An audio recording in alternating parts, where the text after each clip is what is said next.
I'm not asking you to buy the book or the workbook to do this. However, if you want more information or you want to go back through this in your head, I prefer the book over the workbook. The workbook is basically an outline version of what he's going to talk about. So if you take good enough notes right now, you'll get there. That's not a big deal. But it actually makes more sense just to listen and watch what he's going to say. There's a very verbal kind of tactic he's going to show us. And so it's caught easier by you just watching, turns out. So Greg Koukl is an apologist. He's a Christian apologist. He's got a radio show. He's one of those guys that loves to debate people on university campuses and stuff like that. And for many of us, these guys are quite intimidating because they seem to know so much from a debate perspective on Christianity that we always say, I could never do that. And I would never seek to do that, in fact. But, and Koukl talks about this.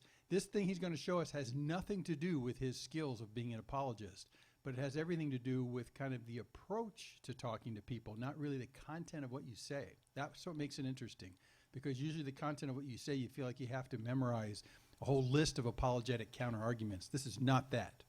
It's something completely different, but still allows you to be able to talk to people about your beliefs in a non-threatening, very engaging way. And the first time I saw this stuff, it completely changed my attitude about how to talk to people who aren't believers. And then I found out as I was going into the material that this is exactly the same approach that we recommend on the video series we do here, the Missionary 911. Exactly the same approach. So I got there independently of Greg Koukl, but you'll see in a second, I'll tie it together and you'll see why. But it basically is leading the entire discussion through questions. So, but doing that smart is what's really the interesting challenge, but you don't have to be a biblical encyclopedia to do this. That's what's really nice about it. So anyway, so go ahead and roll this. It'll take about half an hour, then we'll wrap up at the end.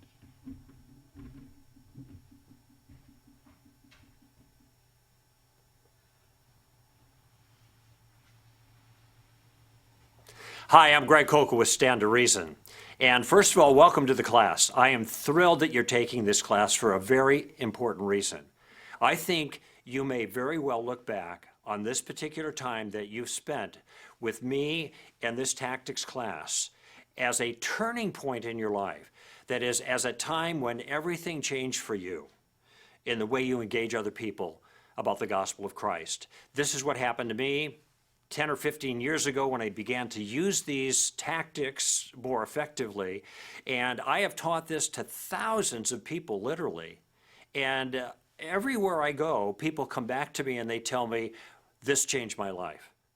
This training, this teaching, this approach to engaging people with the claims of Christ has absolutely changed my life. So I have a great expectation that this is going to be the same for you. And so I encourage you, don't miss a single session if you're going to do this as a group. It's that important.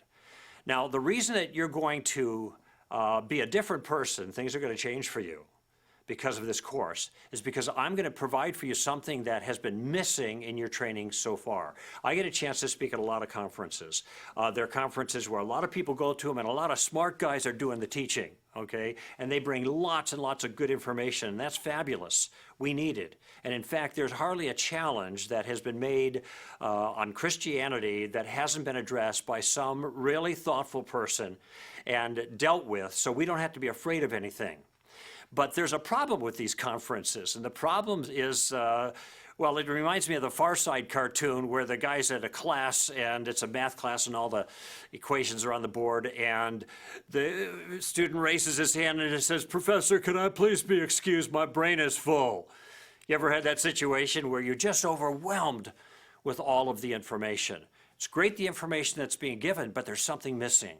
And the thing that's missing is a bridge from the content to the conversation, a bridge from the scholarship to the relationship. How do you take all of that stuff that you've been learning and get it in play in a productive way in a conversation? And that is the missing piece that I want to give you in our time together. So here's what I have in mind for our first session together. First, I want to define tactics. I want to tell you what they are, how they're used, and I want to warn you about a danger in using a tactical approach, okay? The second thing that I want to do is I want to suggests a significant change in the way you approach what we usually call evangelism, okay? A different way of looking at it. The third thing I want to do is I want to introduce you to the first and the most powerful apologetics tactic, the one that really is the very core of our game plan. And what I'd like to accomplish in the process is not to just give you more information. I want to make a contribution in your life to help produce a certain type of person. Now, I call that an ambassador for Christ. An ambassador for Christ is somebody who has three essential skills. First of all, they know some things. Every ambassador has to have a basic knowledge of the thing that the sovereign wants to communicate through that ambassador, okay? So they need knowledge, an accurately informed mind, okay? But it's not just enough to have the knowledge. They have to have a means of communicating that knowledge that is effective. So I call that wisdom, an artful method. But if you have the knowledge and you have the method, but it turns out you're a drunk or a womanizer or just plain rude, you can see now how a person's character is going to undermine the message. So the third issue is character. You have to have an attractive manner. This course focuses in principally on the second element of being a good ambassador, the tactical skill of engaging people in conversation. So let me pause for a moment and talk about the difference between tactics and strategy. You hear these terms being used in military circumstances and conversations and the like. There is a difference between the two of them, and especially as we engage other people with the claims of Christ, we want to think of these two different things. A strategy kind of involves the big picture. And the way I look at that with regards to our circumstance as Christians is the big picture involves all of the information that we have to make our case. Whether we are defending against a challenge to Christianity, we call that sometimes defensive apologetics or negative apologetics, if you will, or whether we're making a positive case for Christianity, and some call that positive apologetics. In either case, we have the goods. We have the best content, the best information, we have the best worldview, the one that makes best sense of reality. And so we have the goods. That's the big picture. But how do we get the goods into play in a conversation with people? And this is what I was talking about a few moments ago when I talked about the bridge. This is where tactics come in, because tactics, simply put, are about how we take those resources that we have at our disposal and we put them into play to maneuver in conversations. Now, I got to offer a warning here because there is a downside here. These tactics are very, very powerful. That means that you can use these tactics if you have ill will to make people look foolish and stupid and that kind of thing. And this isn't the purpose. The tactics are not tricks. They are not slick ruses. They are not clever ploys to destroy non-Christians or force them to submit to your own point of view. They are not attempts to belittle or humiliate or to gain notches in our spiritual belts. This is not what we're about. This is not our spirit here, okay? Instead, what I am teaching you are tactical maneuvers and conversations that will actually help you to manage the conversation, not to manipulate people. It'll help control the circumstances that you're in, not coerce people. We're not forcing our views. We're offering arguments. We're seeking to persuade people, okay? We want to finesse them, not fight with them, all right? We want to use our tactics to maneuver and navigate through the minefields that we invariably are going to encounter when we're talking with other people about our convictions. Basically, the point of the tactical approach is to put you in the driver's seat, okay? We'll revisit that notion a number of times, but I want to teach you a technique that will allow you to stay in the driver's seat yourself. So now we know what tactics are and what they're not. And I want to talk next about an insight that has completely changed my approach to conversation with other people. A number of years ago, after having long seasons of frustrating engagements with others, it became clear to me that I was using the wrong approach. And the insight that helped me out here was simply this: before there can be any harvest, there's always got to be a season of, let's just call it gardening, okay? And this is so important, I want to repeat it. Before there can be any harvest, There always has to be a season of gardening. And you think about it, virtually no one anymore goes from 0 to 60 overnight. They don't get introduced to the gospel and then become a Christian right away. That almost never happens, especially in our communities right now. Those kinds of important decisions take lots of time. And I want you to think about what Jesus said in John chapter 4. This is the woman at the well, and it's a very popular passage, and it's a great conversation Jesus has. But sometimes we miss what he said afterwards. And in fact, it was about a year and a half I was reading this passage, and all of a sudden it jumped out to me. This other part and how well it fit into what I'm talking about here. Jesus had talked to the woman at the well. She went off to Sychar to tell everybody what this man had told her, bring them to see him. The disciples came. They were out getting food. Jesus says to them, you are about to reap where you did not sow. In other words, there are other people who did the heavy lifting. You're going to get the easy pickings. He said, and in fact, he said, you say there are 6 months or 4 months, and then comes the harvest. He said, look, the field is ripe for harvest, and he's probably indicating that particular field. I don't think he meant that every field is always ripe for harvest, but that field was. And he's probably referring to the white robes coming across the field right then, being led by the woman at the well. And then he says this, so that the one who reaps and the one who sows can rejoice together. Do you see that? There are two different kinds of workers. There are sowers and there are reapers. There are two different seasons. There are sowing, gardening, if you will, and reaping. But there's one team. And frankly, when I look back at my life, I realize that I've really been a gardener most of my life, whether it was with radio or TV interviews or lectures or what I do in my public presentations. I'm gardening. I'm not harvesting. That's not my skill. And some of you are frustrated because you realize, boy, harvesting is what it's all about. That's what you think. That's the model of evangelism that we've received.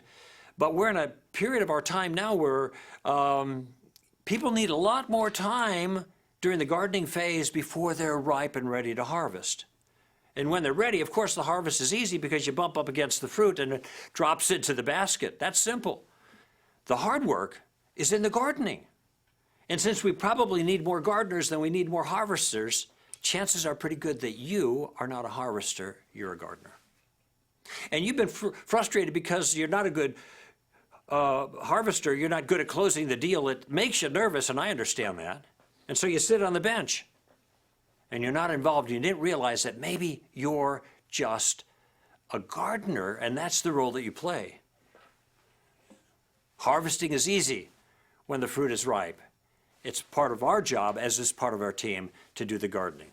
Okay? So I'm a gardener. I'm not a harvester. I suspect most of you are as well. And as such, understanding that there's always a season of gardening that's necessary before the harvest, I have modified my own goal. My goal when I go out is not to try to win that person to Christ. It may not even be to get to the gospel, because sometimes there's all kinds of stuff that have to be dealt with before people will take the gospel seriously. I have a different goal, and I encourage you to adopt the same goal. Now, what is that goal? So whenever I speak to a non-Christian audience, I have a different goal in mind, and I let them know this goal right up front. I say to them, I'm here tonight because my life has been deeply changed by an ancient teacher. His name is Jesus of Nazareth. And 40 years ago or so, when I was a student at UCLA, I began to think about the claims that Jesus made about himself, about the nature of the world, and the claims that he made on my own life. And I began to ask a lot of questions, and I even pushed back quite a bit too, but finally I came to the conclusion that Jesus got it right. This is what I tell him. And so I began to follow him. Now I say, I'm not here today to convert you. That's not my goal. I just want to put a stone in your shoe. I just want to annoy you in a good way. And they all start laughing when I say this because they expect the Christian to annoy them. So I say, okay, I'm your guy, but you're going to thank me for it. I just want you walking out of the auditorium tonight, kind of something I said bothering you, sticking at you. I want you to see that Christianity is worth thinking about. And if I can put that stone in their shoe in the lecture that follows, then I'm happy. I'm going to do a little gardening because I know that we got a whole team of people and a lot of them are gardeners. And I'm going to do a little, you do a little, others do a little, and then when the fruit is ready to be harvested, God's going to bring a harvester, somebody who's capable, into their life to accomplish that particular goal. So what I want you to do is I want you to think about changing your goal, not to get them to sign on the dotted line, but just to do a little gardening, just to put a stone in their shoe. Okay? But I have something that you don't have that makes all the difference. I have a game plan.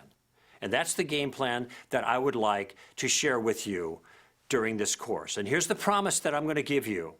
In this course, I am going to give you a game plan that will allow you to converse with confidence in any situation, no matter how little you know, or how knowledgeable or aggressive or even obnoxious the other person may be. Okay? It's a game plan that I order in a very particular way to make it simple to follow, yet is tailor-made for each individual. It follows Paul's directions in Colossians chapter 4, verse 5 and 6. And here's what he says there. He says, conduct yourselves with wisdom towards outsiders, making the most of the opportunity. So first he says, be smart, all right? Second, he says, let your speech always be with grace, seasoned as it were with salt. Be nice. How about that? Be smart, be nice. What a concept. Third thing he says, so that you know how to respond to each person. In other words, be tactical. Be smart, be nice, be tactical. Now let me give you an example of what I mean about employing this kind of tactical approach, trying to put a stone in someone's shoe, not going for the gold, but following Paul's advice there in Colossians chapter 4. A number of years ago, I was having a conversation with a young lady in a film place. My wife and I, this is before our digital days, we were having some film produced, and I noticed that there was a pentagram hanging from her neck. Now, a pentagram is a 5-pointed star. It's usually an occultic symbol, but I wasn't exactly sure what it meant for her, so I asked her. I said, does that jewelry have religious significance? And she said, yes, it does. The 5 points stand for earth, wind, fire, water, and spirit. So, okay, I've heard this before.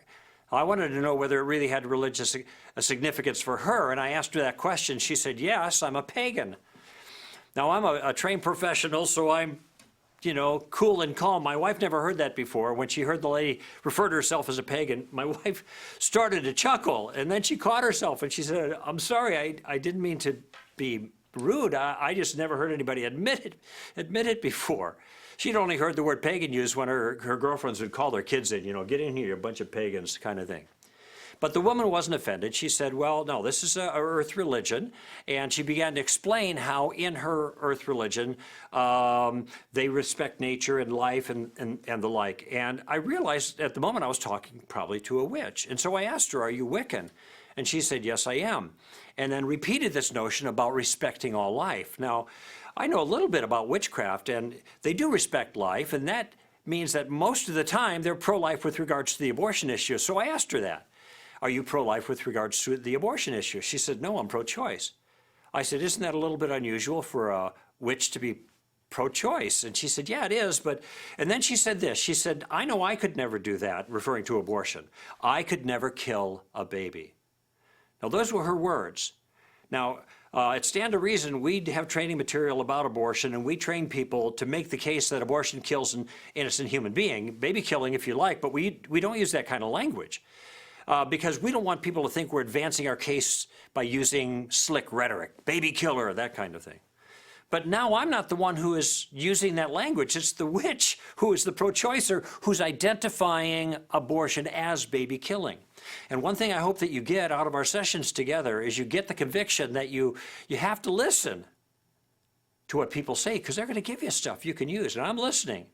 So am I going to use the word abortion anymore as we continue this conversation? No, no, no, no. I'm going to talk about baby killing because she's already legitimized the phrase. She said, I would never do that. I would never kill a baby. And then she said, why? She said, I wouldn't want anything bad to come back on me, kind of like a karma thing. You know, what goes around comes around.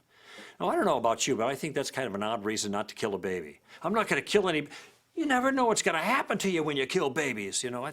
Maybe it's just a good idea not to kill babies. But I didn't take that tack. Instead, I said, well, maybe you won't kill babies, but maybe we should stop other people from killing babies.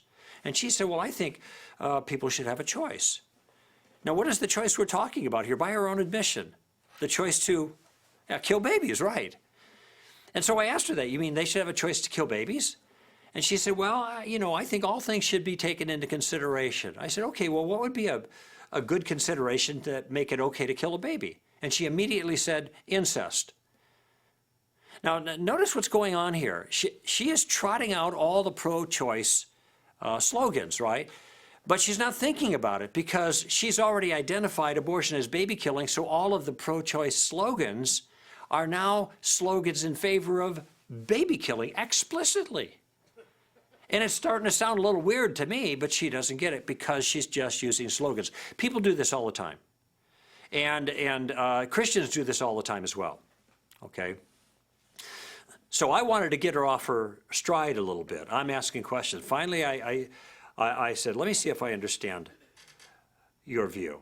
If I had a 2-year-old that was standing next to me right now who had been conceived by incest, on your view, then I should be allowed to kill this baby. Now, this question stopped her in her tracks. And she thought about it for a moment, and then she said, well, I have mixed feelings about that. Now, she meant it as a concession. I said, I hope so, at least mixed, you know. She said it as a concession. But it got her thinking, and I noticed that the line is growing behind me, okay? So I realized that now I am interfering with her work product. And had I been of a different conviction, I might say, look it, folks, I haven't gotten to the gospel yet. Sit down, listen up, maybe you'll learn something. But I didn't do that. I realized that I'm a gardener. I do what I can. I put a stone in her shoe, and then I move on and trust the rest to the Lord. And that's what I did there. Now, I want you to notice something about that conversation. In that conversation, I asked 9 different questions. I used questions to begin the conversation, to gather information from her. I used questions to exploit what I thought was a weakness I saw in her view, her inconsistency. I also tried to show the natural consequences of her view. On her view, I should be allowed to kill this little child who had been conceived by incest. And, well, I like to say she was doing all the work because I wasn't doing any work. I was relaxed. But it turns out she wasn't doing any work either. She was relaxed. I was relaxed. There was no lines drawn in the sand. There's no dukes up. We weren't fighting each other. This is the power of using a tactical approach. This is exactly the way I want it. Now, at Stand to Reason, we have lots of different tactics. We have tactics with names like Steamroller and Taking the Roof Off and Just the Facts, Ma'am and Suicide. But there's one tactic that really is the core of the game plan. It's the best tactic that I've ever used. It can be used with other tactics, but it's the easiest tactic imaginable to stop a detractor in their tracks, to turn the tables, to get them thinking, and to put you in the driver's seat of the conversation. And remember, that's the place we want to be when we talk about tactics. We want to be in the driver's seat. And the tactic has a name, and the name is Columbo. Named after the famous Lieutenant Columbo, who always showed up at the crime scene wearing a trench coat like this, all wrinkled and messed up, looked like he slept in it. Maybe he did, I don't know. I got mine at a Salvation Army, so if you ever get something that's Salvation Army, my wife taught me, always check the pockets, because you never know what you're going to... Wait a minute. Oh my gosh, look at that. A cigar. See, Lieutenant Columbo, he always has a cigar. Look at it. This is just a plastic one, so don't worry, all right? No problems here.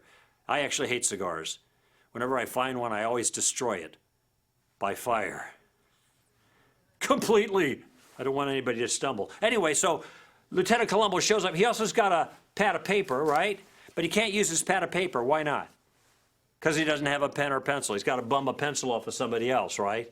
And this guy walks around the crime scene, scratching his head, mumbling to himself. He doesn't look like he can think his way out of a wet paper bag. He's stupid, but he's stupid like a fox. Because at some point, he's going to pause. He's got a method to his madness. He'll pause and rub his brow like he's deep in painful thought and say something like, I don't know.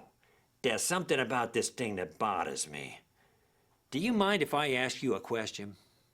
And he asks the question, right? And then he gets the answer. You're very intelligent. One more thing. And then he one more things them to death, right? With question after question after question. Pretty soon people start getting upset. He says, I'm sorry. It's because I ask all these questions, but I can't help it. It's a habit. And this is a habit that you want to get into. The key to the Columbo tactic is that the Christian goes on the offensive in an inoffensive way with carefully selected questions to advance the conversation. Let me say that again because it's so important. The key to the Columbo tactic is that you go on the offensive, but you do it in an inoffensive way with carefully selected questions that could advance the conversation. Now, why questions? Well, for one, questions are polite. You ask questions of people, you draw them out, okay? Interested is interesting, basically. So you're being courteous to people when you ask questions of them. Another thing is questions can buy you time. If you're not sure how to proceed, you're not sure where to go, well, you've asked these questions, you can be thinking about it. Another thing is questions get you valuable information, so you know which direction to go. But the biggest value of using questions is it puts you in the driver's seat. You're in the driver's seat. The focus isn't on you, it's on the other person. You're the one who's in the driver's seat. You're managing the conversation, okay? So here's a simple guideline for you. If you hit a roadblock, ask a question. If you get into a difficult situation, ask a question. If you're not sure where to go next, ask a question. Now, Columbo is going to be your game plan. Remember I promised you I was going to give you a game plan? That's Columbo. Okay? It's going to give you the ability to maneuver in conversations. Now, there are 3 different uses of Columbo, and over our course, we're going to talk about each one of those things. There are 3 parts, in other words, of the game plan. Here's the first part of the game plan, the first application of Columbo. The first part of our game plan is to gather information. Remember, when Columbo comes on the crime scene, he's got to gather information to be able to solve the crime, right? And that's the same thing that you're going to do. I want to emphasize this because I don't want you to get ahead of yourself. This is easy to do. We have a game plan that we're going to talk about. This is the first step. And what I mean by that is when you get in a circumstance where you'd like to have an impact for Christ, the first thing you think about doing is not getting to the gospel, not answering questions, not dealing with challenges, just gathering information, okay? You want to know the lay of the land before you can go further. Now, a question can be a casual conversation starter. It can buy you some valuable time. But most of the time, you just need more information to know how to proceed further. I had a fellow that was sitting next to me in an airplane. And we got in a conversation. I was using the game plan, and it became obvious through our conversation that I was a Christian. He said he wasn't. Well, that's good to know. He said he used to be a Christian, but he's not anymore. Do you think that's important to know? I'd say so. In fact, he used to be a preacher's kid. I said, John, how do you used to be a preacher's kid? Did your dad die or something? He said, no, my dad didn't die. He's just no longer a preacher. In fact, he's no longer a Christian. Do you think that's good information? You think there's any baggage sitting here next to me? Can you imagine if I had just started out with the simple gospel with this guy, how he would have responded? Been there, done that, and it hurt. Okay?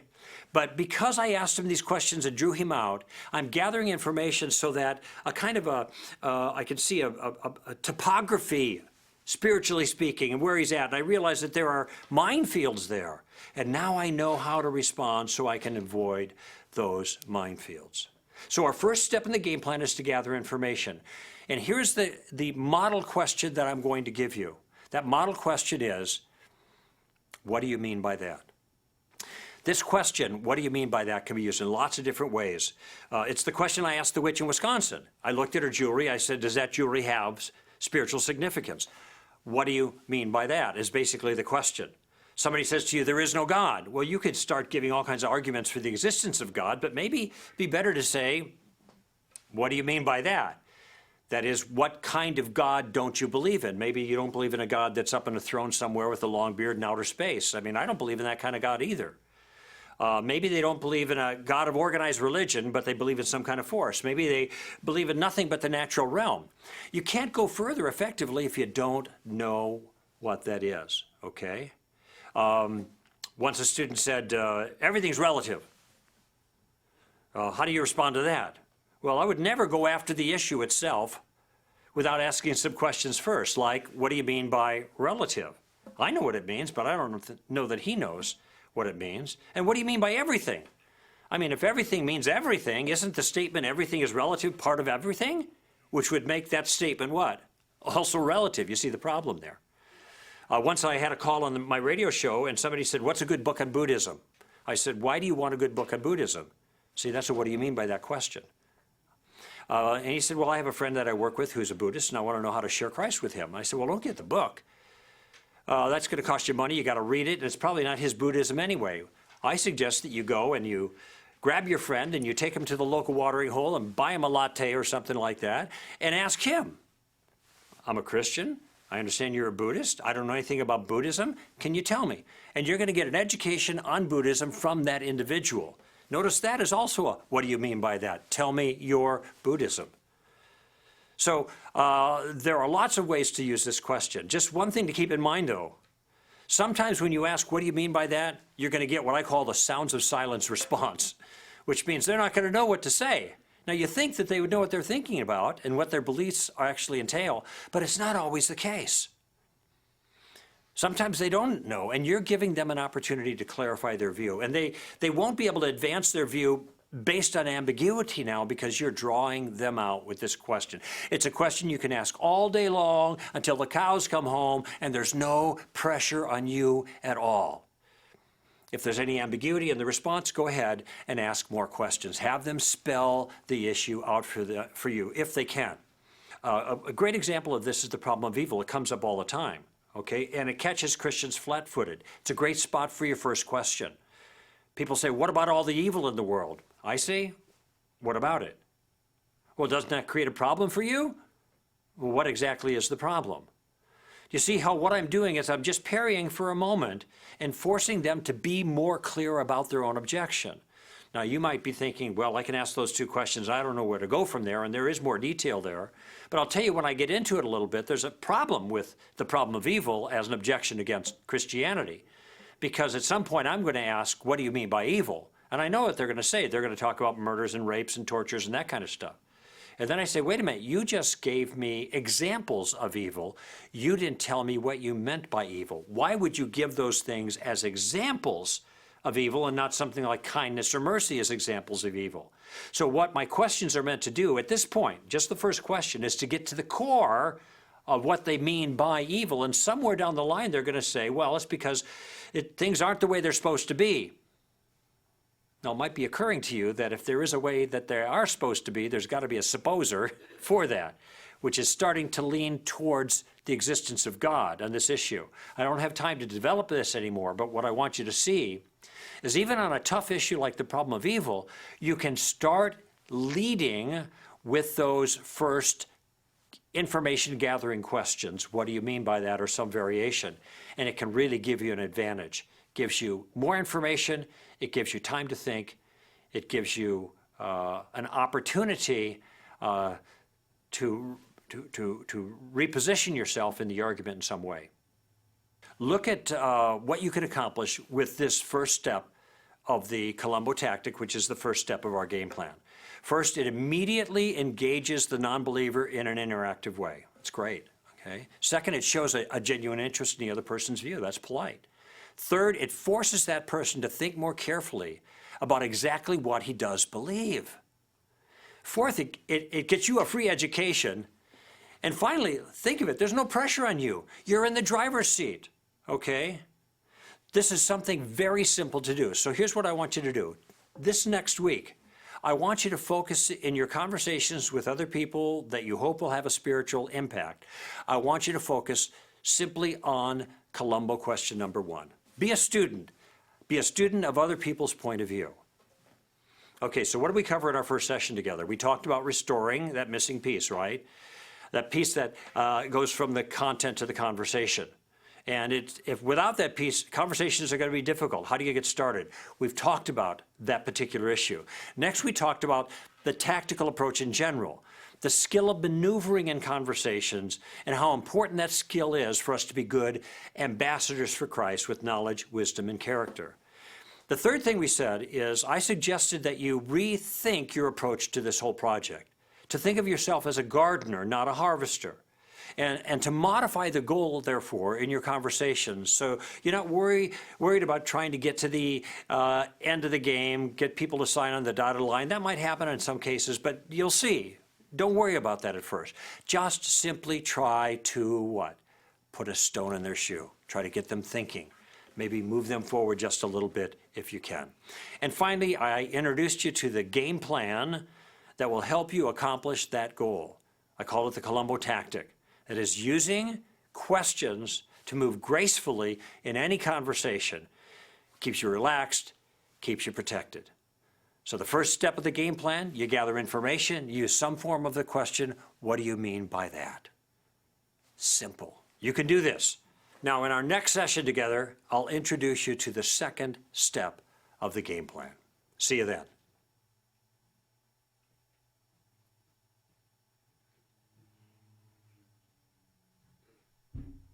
Hi, I'm Greg Kokel with Stand to Reason, and this is our second session. Good. Okay, so you see how simple this is? You ask questions. The trick in all of this, and we're going to try this in just a second here, is that when someone makes an assertion that's on the edge of spiritual issues, you have 10 seconds to come up with a question to further the conversation. You have, literally 10 seconds. So when I've been doing this with people, I find that first 10 seconds is the hardest thing to come up with something that engages them. And the nice thing is if they say something totally outrageous, like if someone says there is no God, right? There is no God. Well, how are you supposed to, what kind of question do you come up with in 10 seconds? Because they'll just say that and they'll wait for some kind of snappy reply. And if you don't have a snappy reply, their assertion wins. So, and they're expecting you to come up with a killer argument in 10 seconds. You can't. So don't even try. What you have to think about in your mindset is say, okay, I need to ask a question in the next 10 seconds to make this conversation go forward. So since I've already primed your heads with there is no God, what kind of question would you ask immediately to kind of further the conversation? Do you believe it? Yeah. What do you mean by that? Yeah. Do you have any spiritual interests? There's lots of ways you can do this. But if you just panic, you can say, what do you mean by that? That's why this is really such a great thing, because it gives you time to sort of calm down and actually listen for a second. And the next response someone comes up with after they say there is no God, well, what do you mean by that? Then they'll give you a paragraph. Well, what I mean is there is no super being that's in charge of everything. And they'll actually start to give you their entire philosophy, and they'll give you the 10 points of I'm glad you asked is what they'll do, which is kind of nice. And all you're doing is stalling for time because you don't know what to ask. Well, and that actually is okay. And it's naturally respectful. I have to tell you, it's naturally respectful because you're in a position now where they've made this assertion. And instead of you trying to go on top of them and pound their assertion as being stupid, what you've done is you've naturally put yourself under them and said, okay, teach me. What are you talking about?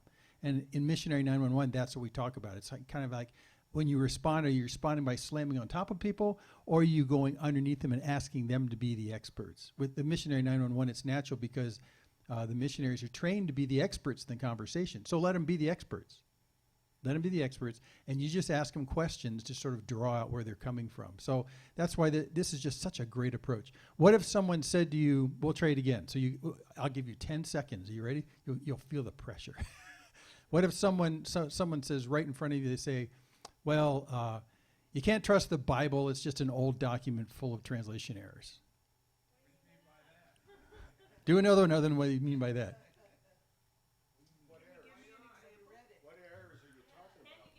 Give me an example. Yeah, can you give me an example of what's, or you can ask a more general question. What's convinced you of that? What is it you've found out that convinced you of that? Because you'll find that 9 times out of 10, and Kugel will talk about this a lot through the whole series, people are making plausible assertions with no evidence at all. And that's okay. You can't just yell at them and say you have no evidence for that. You ask them for the evidence. And so when you ask them for the evidence, many times the pebble in their shoes is they realize they have no support for that issue. And that's the pebble, and that's good enough, and you can walk away after that. So stuff like that is what if, okay, we'll do another 10-second one again, okay? You believe in Jesus, but Jesus didn't really die on the cross. He just kind of fainted and woke up in the tomb.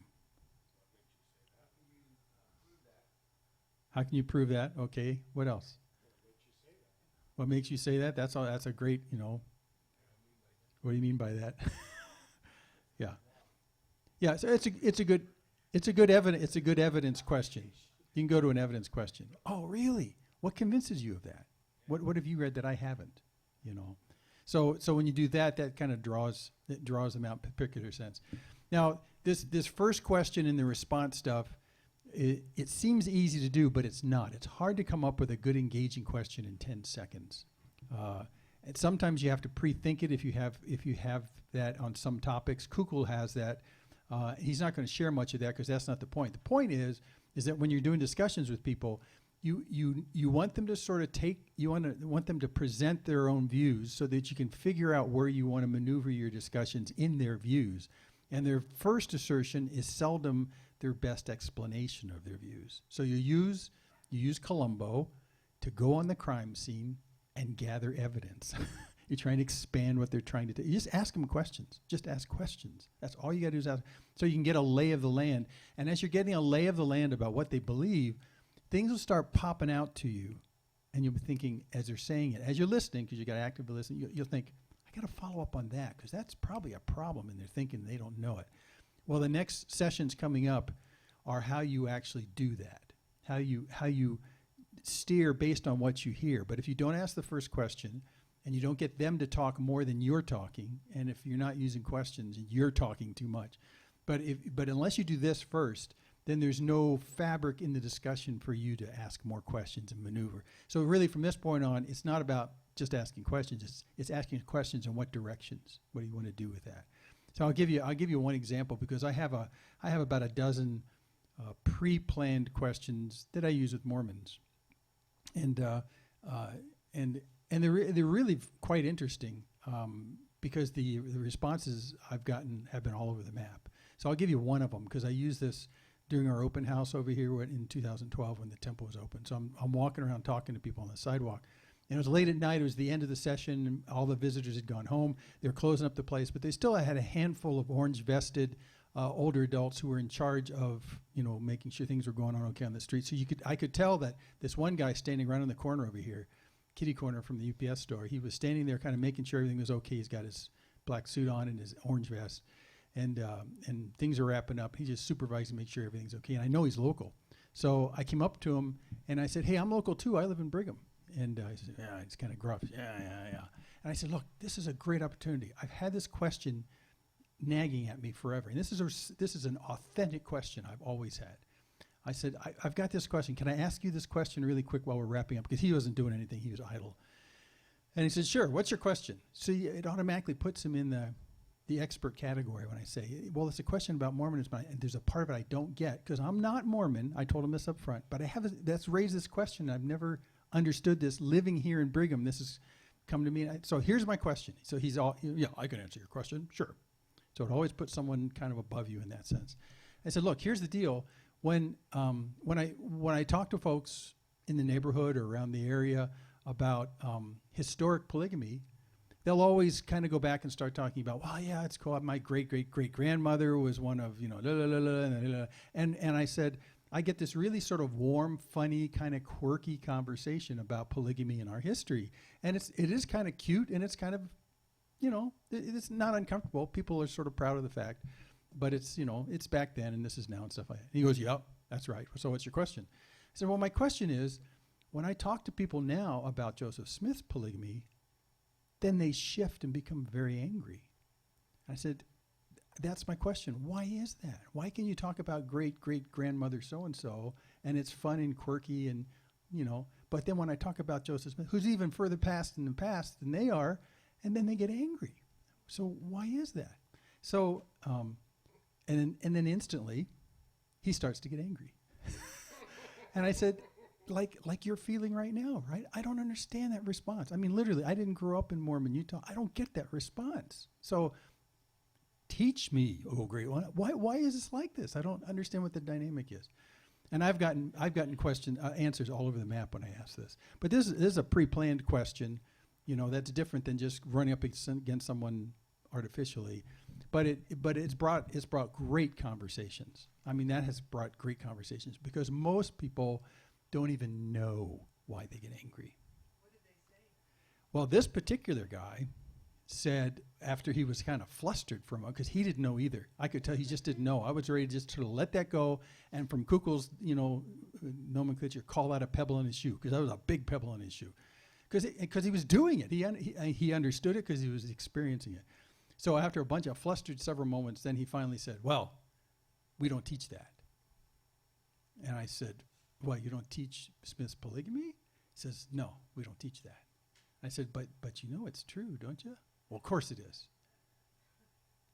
Well, I'm flooded with questions at this point. And I'm thinking, like the line behind him at the video store, should I pursue this now? I had the time. He was standing there all by himself. He had to stay there up till like 9 o'clock at night. And so should I pursue this or should I just leave him sort of uncomfortable? So I just left him at that. It was a gigantic pebble in his shoe. We don't teach that. Because when you get down to the bottom line of the question, that's really the issue is, how is it that Smith can be a polygamist and the church has never taught it? And that's the pebble, see. And I already knew that was a pebble. So I have actually it's more like 24 of these pre-made questions that I use. Just to say, I want you to think, and thanks for, and I thanked him for being out there and creating some order on the sidewalk, and I enjoyed going through the temple, all that kind of stuff. You don't have to be nasty in all this, and it's not designed to make him angry. But I knew that particular question always brings someone to a very uncomfortable anger. It's just the way it is. That's been the universal response. But it also illustrates, like what Kukul was saying, is that 9 times out of 10, when you ask people to clarify what they believe or what their assertions are, you'll usually get to a point where they don't know why they believe it. And when you get to that point, you need to leave that as the pebble in their shoe, because that'll annoy them enough that they'll go back and try and figure out, why do I believe that, really? And at that point, you just can't pound them because they're defenseless. You've actually made them defenseless, and they have realized that they're defenseless. They don't have examples. So when you get to that level of discomfort, like he says, you're gardening, you just put a pebble in their shoe, leave it right there. It doesn't mean they're ripe for harvest. It means they're deeply disturbed. So you don't want to be abusive and kind of walk all over them.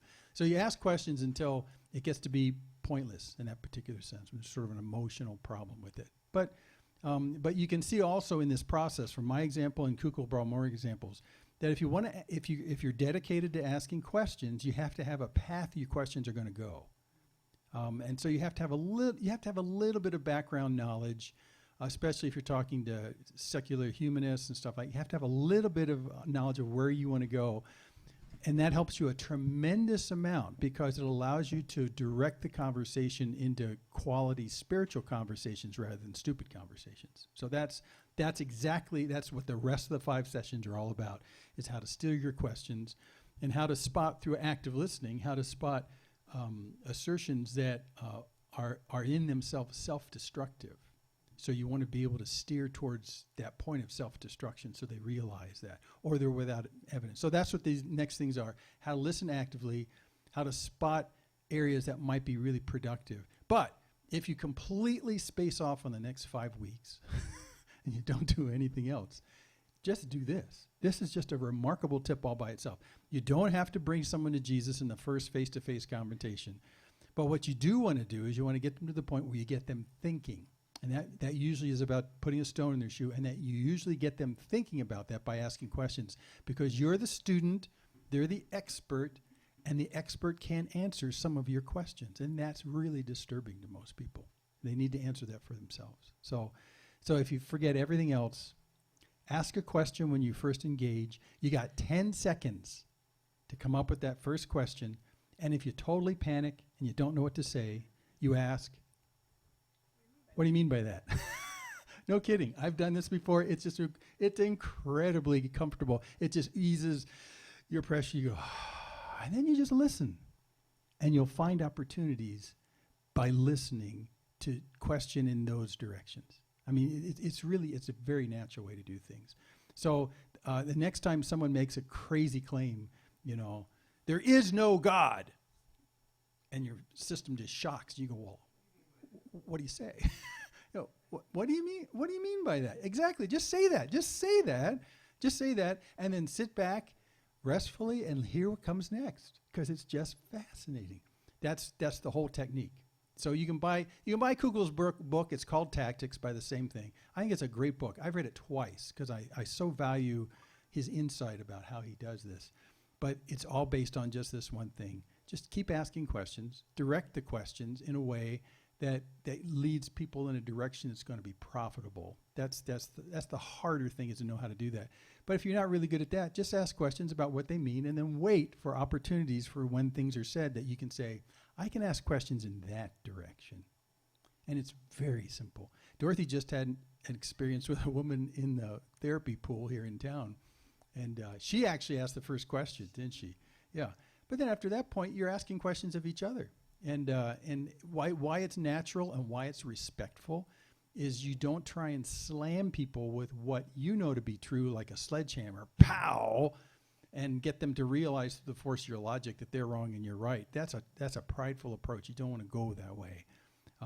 But you can give a thoughtful answer. So in discussions that ought to be mutually questions back and forth, and some defenses on questions and explanations.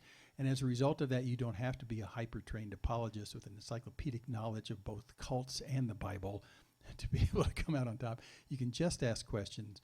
And then one last comment, and we'll quit, is that when you're doing this questioning technique, you feel sort of out of control. You feel like, I should have a good answer for this. What I do while I'm doing that, when I'm asking pretty simple questions like, what do you mean by that, is I'm praying. I say, well, Lord, your Spirit's in me. You need to guide this conversation. So guide my thinking, my heart, where we need to go with this conversation. And I'm yours right now, but how can I draw this person out from where they are? So you just actively pray. Holy Spirit's in you and will give you direction. And you'll find yourself saying and asking the most incredible things that you didn't pre-think. And that works every time. So ask questions. And if you don't know the question is, what do you mean by that? Great approach. Okay, any questions? And They might even come out with a problem that bothers them. Oh, yeah, absolutely. There's one thing that just Yeah. gets in their shoe and they can't get rid of it, and that's what brings them out. Yeah, and that's when you know you're really getting somewhere good, because if they're that honest and they're that authentic to say, I have my own problems with what I believe, and let me tell you what that is. Yeah, then you know you're going places, because they've dropped their guard. And it's also a very great tool in psychology when you're working with somebody. Yeah, That's the main question. You got to know where they're coming from before Yeah. you can work with them.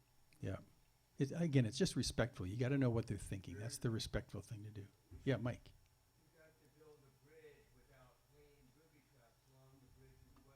Yeah, you don't want to lay booby traps, but you do want to steer the conversation into a spiritual discussion. That's the issue, and that's the tricky part. That's the tricky part. And like I say, many people's beliefs are not founded on any evidence. So often you kind of run you kind of run off the bridge that way with some people. So you just got to be careful how you do that. But yeah, but when people explore their own beliefs, it can be really embarrassing. And so that's why you have to be sort of careful. Just get that pebble in their shoe and let them go back. In the Missionary 911, I wasn't going to mention this, but I will, because we got 30 seconds. In the Missionary 911, we constantly emphasize that you need to leave the missionaries the experts in the conversation. You just need them to be the experts. And so if there's parts of their belief system you don't know about, you don't go home and try and, load up your six gun with your knowledge of that by reading all these books. Just ask them. Let them be your teachers. And as they're explaining it to you, this is where you can use the phrase many times. What do you mean by that? Because if they mention grace in their explanations of something, you can say, well, what do you mean by grace? That's actually the most powerful thing you do when you have Mormon discussions, because the terms are meant differently. What do you mean by salvation? I know what I know, but what do you mean by that? You can get some great conversations that way. Just really good. So it really is exactly the same thing. What do you mean by that is really critical in those conversations.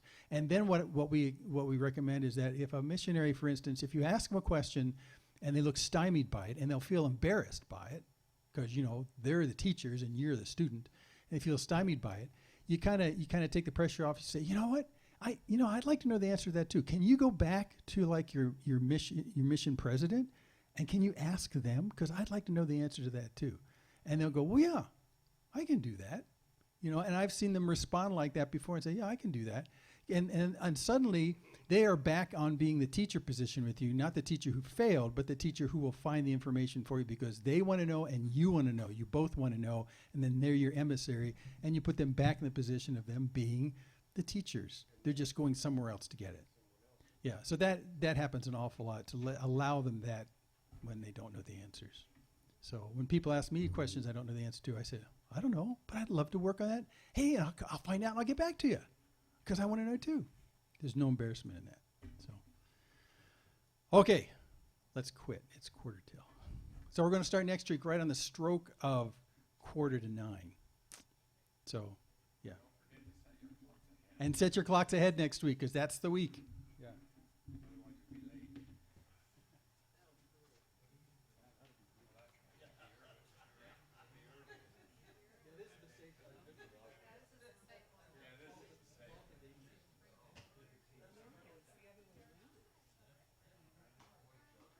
This is the one that'll take you.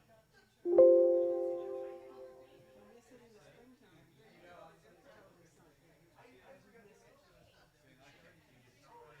it.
Good morning, friends. Welcome.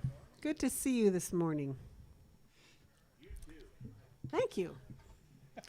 We're going to open with reading from the beginning of Hebrews and then jump to Philippians 2. Hebrews 1:1-3 says, God, after he spoke long ago to the fathers and the prophets in many portions and in many ways, in these last days has spoken to us in his Son, whom he appointed heir of all things, through whom also he made the world. And he is the radiance of his glory and the exact representation of his nature, and upholds all things by the word of his power. And now to Philippians 2, who, although he existed in the form of God, did not regard equality with God a thing to be grasped, but emptied himself, taking the form of a bondservant, and being made in the likeness of men. And being found in appearance as a man, he humbled himself by becoming obedient to the point of death, even death on a cross. Therefore also God highly exalted him, and bestowed on him the name which is above every name, that at the name of Jesus every knee should bow, of those who are in heaven and on earth and under the earth, and that every tongue should confess that Jesus Christ is Lord, to the glory of God the Father. Let's pray.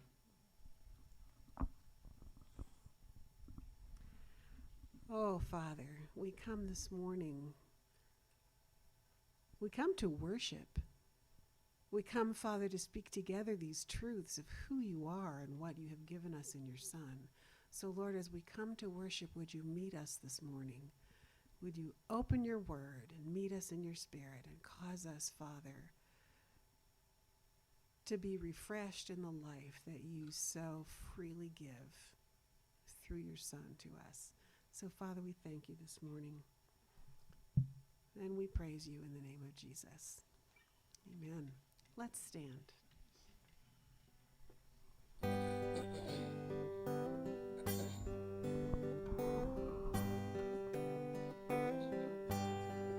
O Lord my God, when I in awesome wonder consider all the worlds thy hands have made, I see the stars, I hear the rolling thunder, thy power throughout the universe displayed. Then sings my soul, my Savior God, to thee. How great thou art, how great thou art. Then sings my soul, my Savior God, to thee. How great thou art, how great thou art. When through the woods and forest glades I wander, and hear the birds sing sweetly in the trees, when I look down from lofty mountain grandeur, and hear the brook and feel the gentle breeze, then sings my soul, my Savior God, to thee. How great thou art, how great thou art. Then sings my soul, my Savior God, to thee. How great thou art, how great thou art.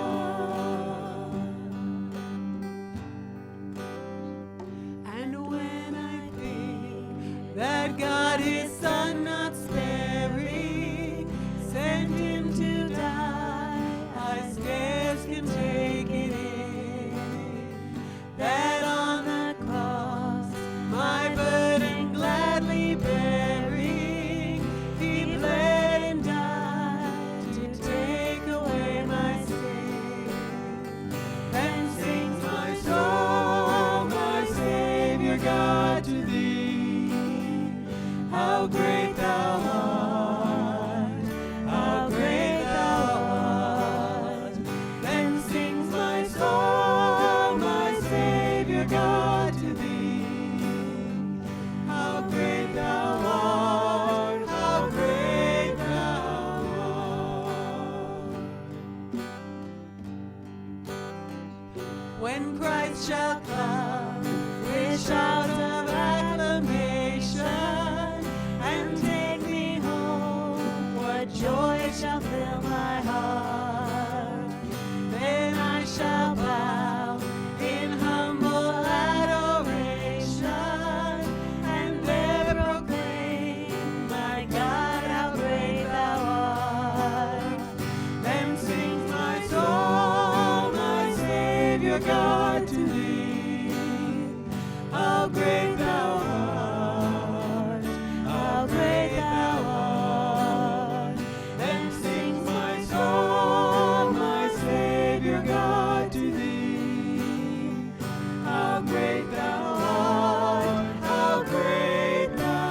One day they led him up Calvary's mountain. One day they nailed him to die on a tree. Suffering anguish, despised and rejected, bearing our sins, my Redeemer is He. The hands that held nations stretched out on a tree and took the nails away. Living He loved me, dying He saved me, buried He carried my sins far away, rising He justified freely forever.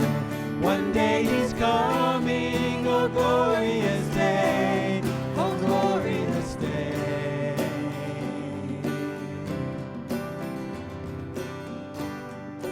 One day the grave could conceal Him no longer. One day the stone rolled away from the door. Now He arose, over death He had conquered. Now He's ascended, my Lord evermore. Death could not hold Him, the grave could not keep Him from rising again. Living He loved me, dying He saved me, buried He carried my sins far away, rising He justified freely forever. One day He's coming, oh glorious day, oh glorious day,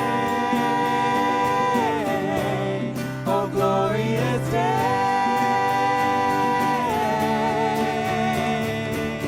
One day the trumpet will sound, Lord is coming. One day the skies with His glory will shine. Wonderful day, my beloved one, greeting. My Savior Jesus is mine. Living He loved me, dying He saved me, buried He carried my sins far away, rising He justified freely forever. One day He's coming, oh glorious day. Living He loved me, dying He saved me, buried He carried my sins far away, rising He justified freely forever. One day He's coming, oh glorious day, oh glorious day, oh glorious day, oh glorious day. Why don't you have a seat? As we begin to turn our attention toward communion, I want to read to you just a verse or two from Psalm 73.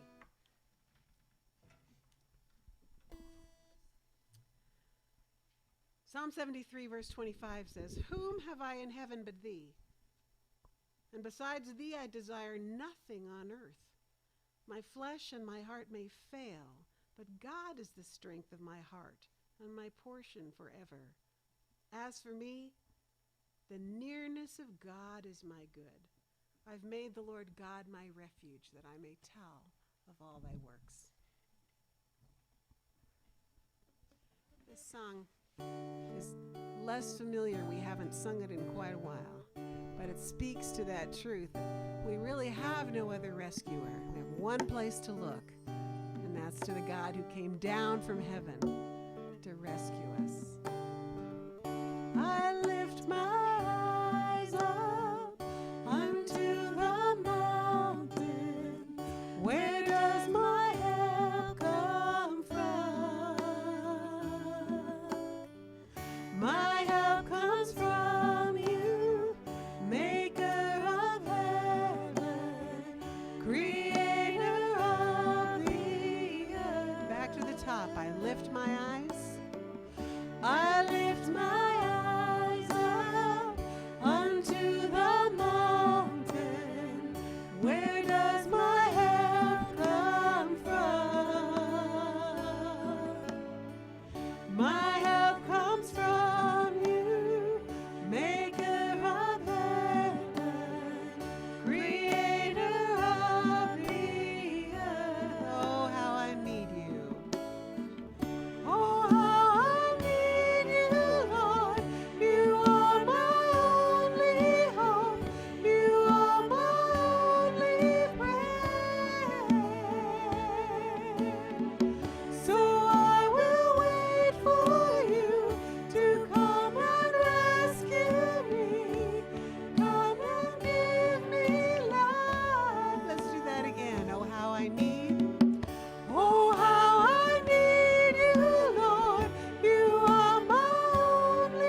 When the morning falls on the farthest hill, I will sing his name. I will praise him still. When dark trials come and my heart is filled with the weight of doubt, I will praise him still.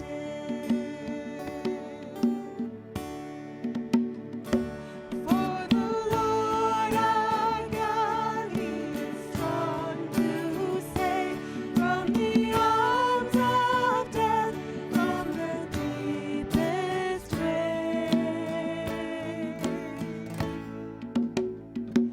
And he gave us life in his perfect will, and by his good grace I will praise him still. Let's do the whole song one more time. When the morning falls. When the morning falls on the farthest hill, I will sing his name. I will praise him still. When dark trials come and my heart is filled with the weight of doubt, I will praise him still. For the Lord our God. For the Lord our God, he is strong to save from the arms of death, from the deepest grave.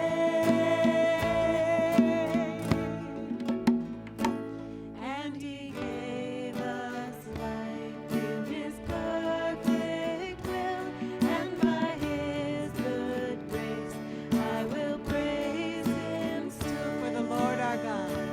For the Lord our God, he is strong to save from the arms of death, from the deepest grave.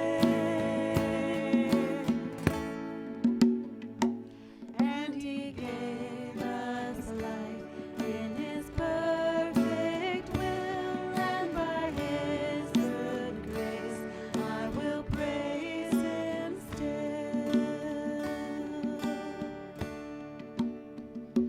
When the morning falls on the farthest hill, I will sing his name.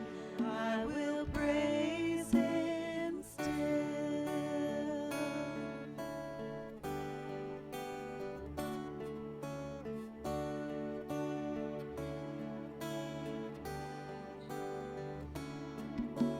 Jesus Christ, I think upon your sacrifice.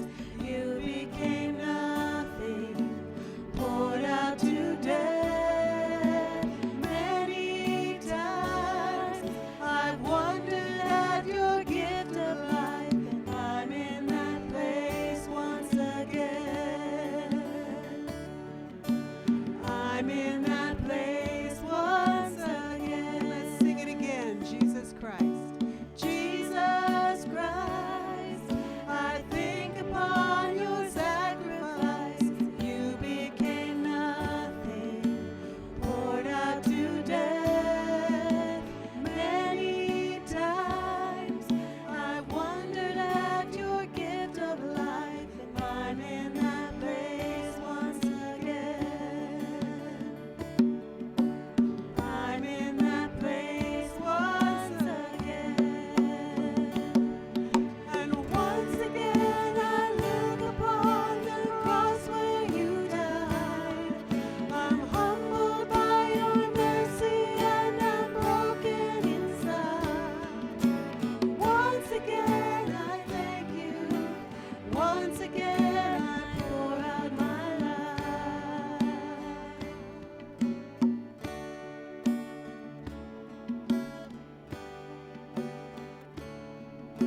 Now you are exalted to the highest place, King of the heavens, where one day I'll bow. But for now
Thank you for the cross. Thank you for the cross. Thank you for the cross. Thank you for the cross, my friend. Thank you for the cross. Thank you for the cross. Thank you for the cross, my friend.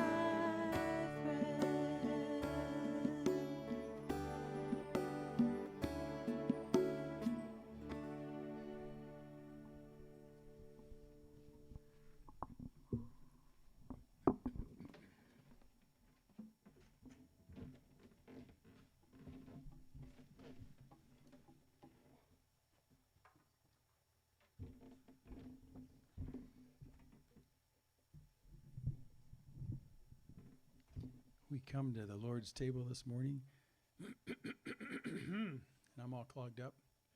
And I wanted to leave the title of the next song because communion and the Lord's table is all about Him in us. It has nothing to do with us.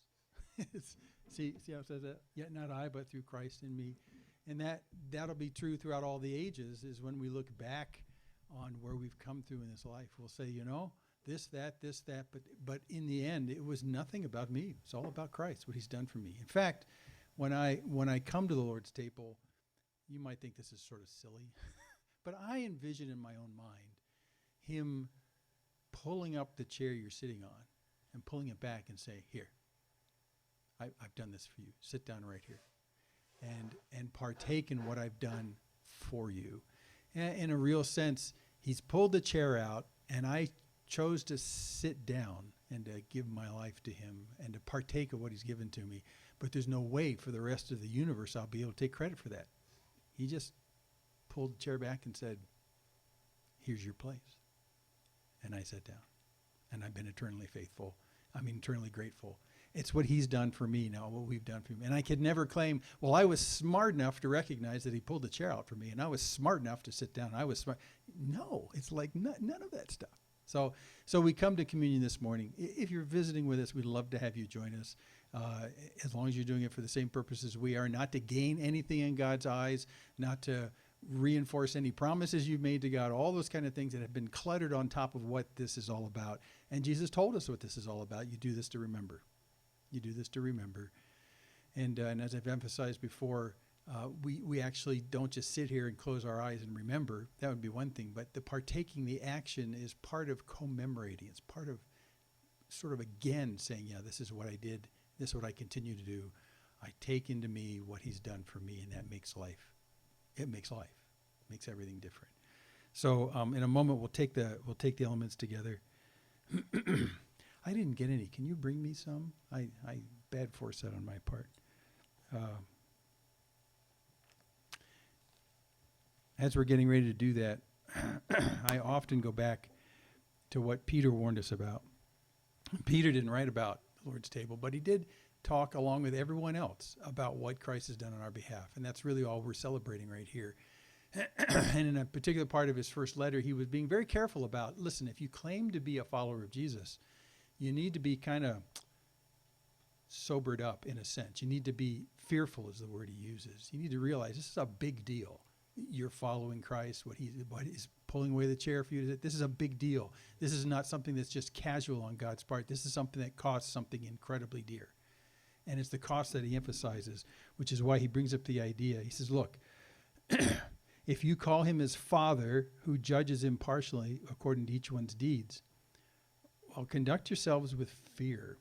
That's just a deep reverence, with a fear throughout the time of your exile, knowing, and this is why this is a big deal, knowing that you were ransomed from the futile ways inherited from your forefathers, not with perishable things like silver or gold, but with the precious blood of Christ, like that of a lamb without blemish or spot. He was foreknown before the foundation of the world, but was made manifest in these last times for the sake of you, who through him are believers in God, who raised him from the dead and gave him glory, so that your faith and your hope are in God. So what we're about to remember together is something that's not casual or without cost. It cost the blood of Christ.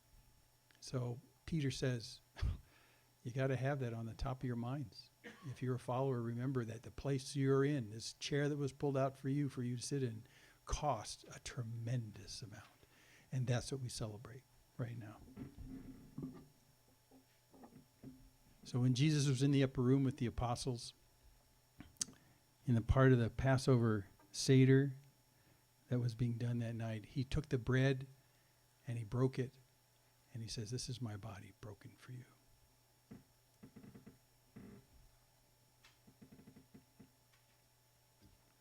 And then a little later in the evening, after they'd had the major supper, he took the cup that was there, and he says, this cup is the new covenant in my blood, the new deal, the new arrangement for your benefit in my blood. So do this in remembrance of me.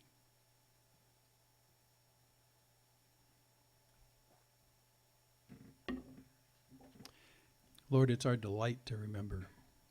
It's our delight to repeat again in a way that mimicked the very first day we came to you about taking that seat at the table that you have provided, that you have looked forward to us being in throughout all eternity. And Lord, we are sobered by the fact that this was not a casual, it wasn't a trivial thing, but it was something that was purchased for each one of us at the cost of the blood of your Son. And that is staggering.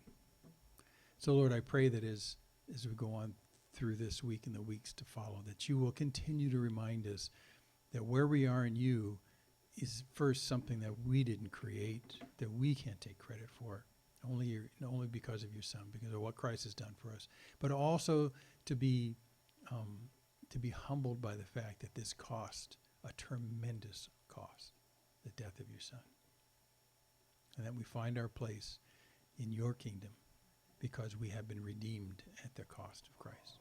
So we thank you for this now, and thank you for bringing to the fore of our minds this truth, which I don't think we'll ever forget, but we do tend to just ignore as time goes on. We are blessed because of you, and delighted as the author of Psalm 73 we heard this morning, delighted to say that your nearness is our good, and that nearness was created through the blood of Christ.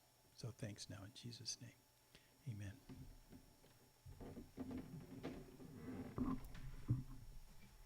Let's continue our act of remembering while we sing this powerful text.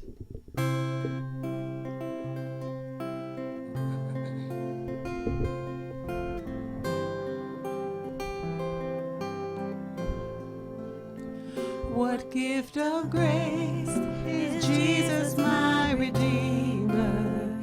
There is no more for heaven now to give. He is my joy, my righteousness and freedom, my steadfast love, my deep and boundless peace. To this I hold, my hope is only Jesus. For my life is wholly bound to His. Oh, how strange and divine, I can sing, all is mine, yet not I, but through Christ in me.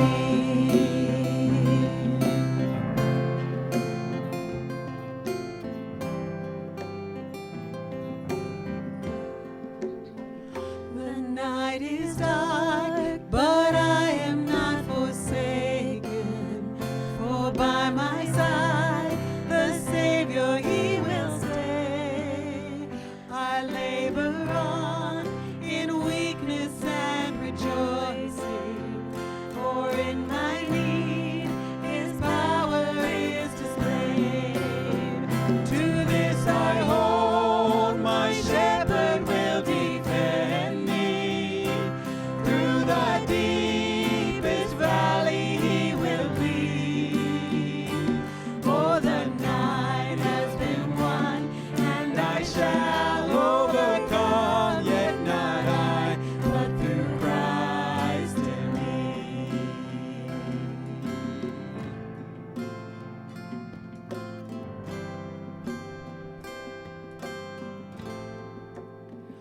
No fate I dread, I given, the future sure, the price it has been paid. For Jesus bled and suffered for my pardon, and he was raised to overthrow the grave. To this I hold, my sin has been defeated. Jesus now and ever is my plea. Oh, the chains are released, I can sing, I am free, yet not I, but through Christ in me.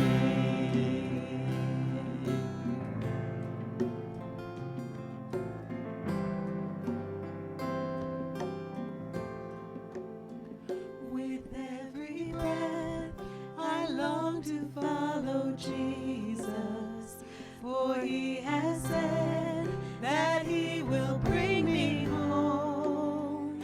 And day by day, I know he will renew me until I stand with joy before the throne. To this I hold, my hope is only Jesus. Oh, the glory evermore to him. When the race is complete, still my lips shall repeat, yet not I, but through Christ in me. To this I hold, to this I hold, my hope is only Jesus. All the glory evermore to him. When the race is complete, still my lips shall repeat, yet not I, but through Christ in me. When the race is complete, still my lips shall repeat, yet not I, but through Christ in me. Yet not I, but through Christ in me. Yet not I, but through Christ in me.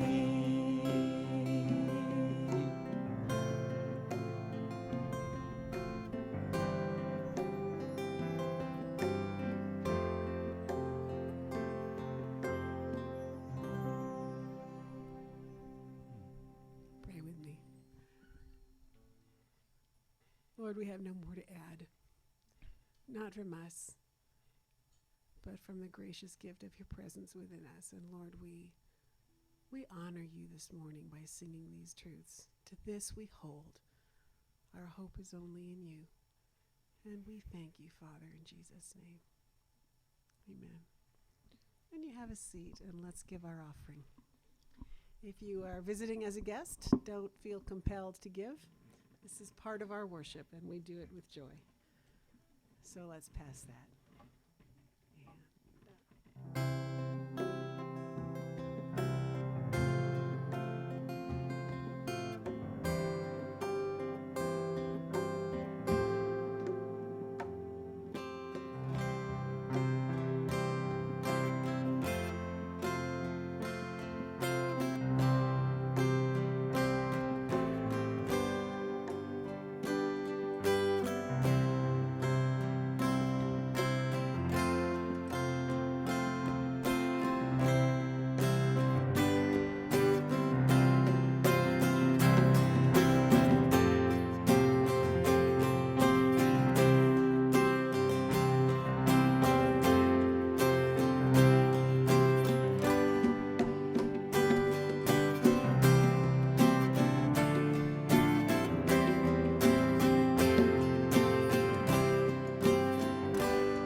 hope that song is working its way into your soul the way it has into mine.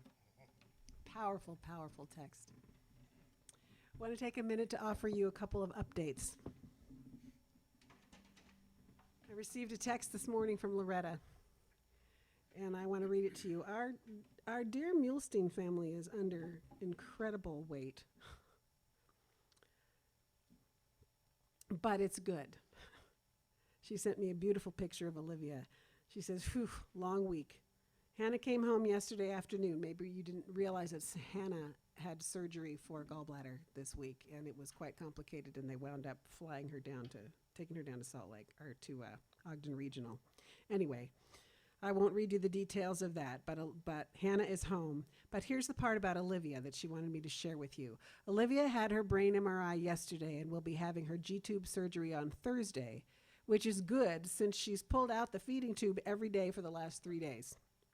It's become irritating for her. This is actually developmentally a good thing, right? She's still staying home to stay well lest surgery gets canceled, so we'll be staying at Primary Children's overnight. Update the church family, please. She's doing well and only gained a few ounces in the last 10 days, but still doing well. So that's the news from Loretta this morning. And so we need to pray that Olivia will stay well this week and that her surgery will go well on Thursday. And she sent me a beautiful picture, if any of you want to see. This baby is just gorgeous. I don't know. I haven't seen her in weeks, so I really appreciated getting the picture. She's a beautiful little thing. So let's just bow together and pray for a minute. And if a couple of you would like to pray for Muhlsteins and for Olivia in particular, that would be lovely. And I'll close in a minute.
She was born into polygamy. Her family followed the teachings of Joseph Smith, including plural marriage. Like many young girls, she had been promised to a man who was her father's age. but she ran away. She chose hell over a life of polygamy. That girl was me. I was lost, alone, desolate. Then Jesus Christ found me and rescued me. In His love, I found real freedom. He is a shield to all who will take refuge in Him. This is why I can look back and ask, polygamy? What love is this?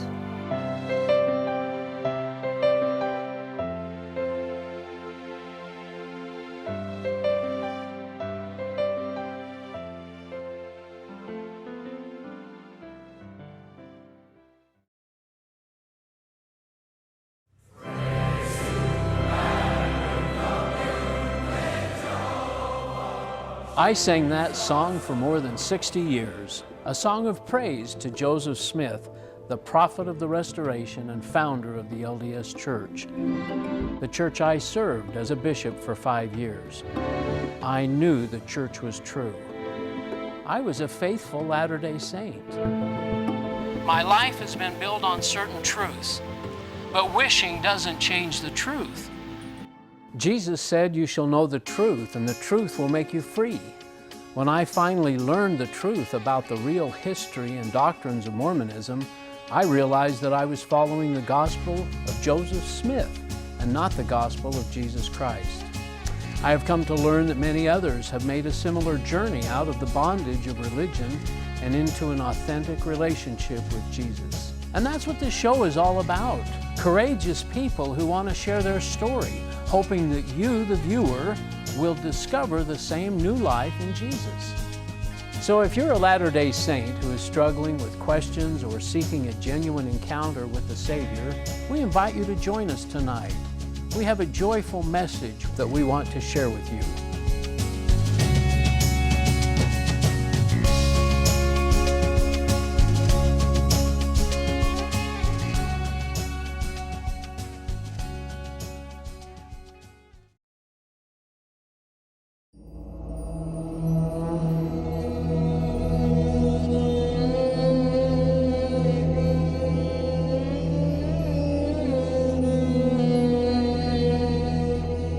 It's an old story. A young girl finds herself pregnant. But it comes as no surprise. It had been the plan all along. She had been forced into bed with a much older man. And it was actually the old man's wife who arranged this dubious encounter. This sort of thing isn't so unusual in polygamist cultures like this one. After all, it is the wife's responsibility to bear children for her husband. And the older wife was past her childbearing years and had never been able to conceive. So she reluctantly did what had to be done. She got her husband another wife, one who would give him what she never could. At first, they rejoice at the girl's pregnancy. Finally, there would be children in the home. But the rejoicing doesn't last long. When the pretty young girl's pregnancy begins to show, the older woman grows bitter and finds herself consumed with jealousy. She begins to take it out on the poor girl, victimizing her yet again.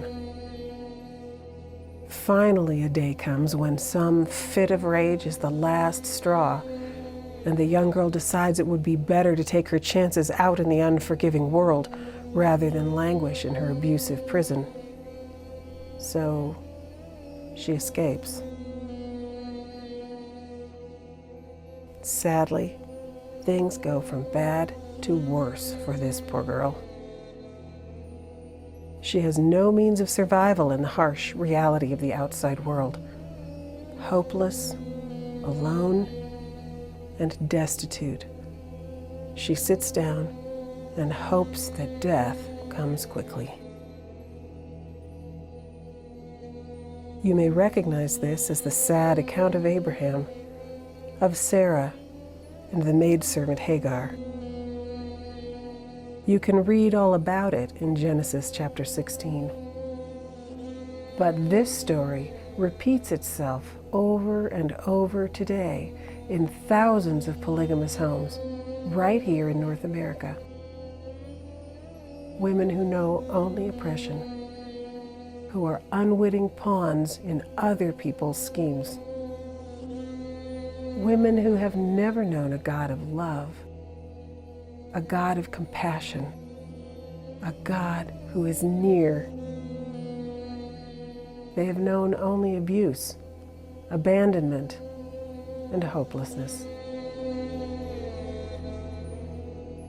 The young Hagar had a different experience. As she wept in despair, God saw her. He came to her, met her needs, and strengthened her to face her difficult circumstances. In wonder and gratitude, she said to him, "You are the God who sees me."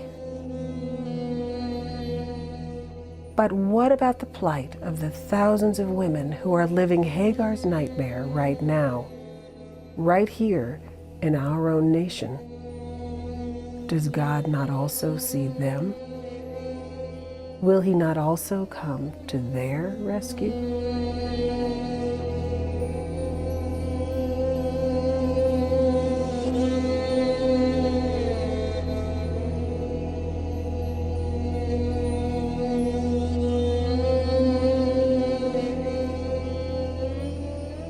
I prayed every day, "Dear God, help me get out."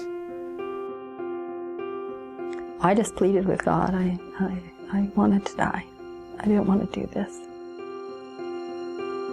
Every day I would wake up just feeling like I don't want to do this. We were always afraid. There's a lot of fear growing up in polygamy. You just want safety.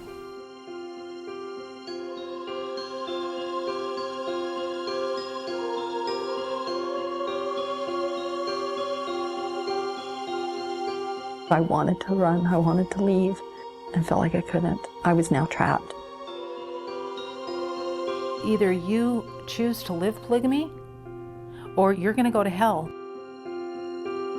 I hated my life, and I would wish somebody would come and kidnap me and take me away.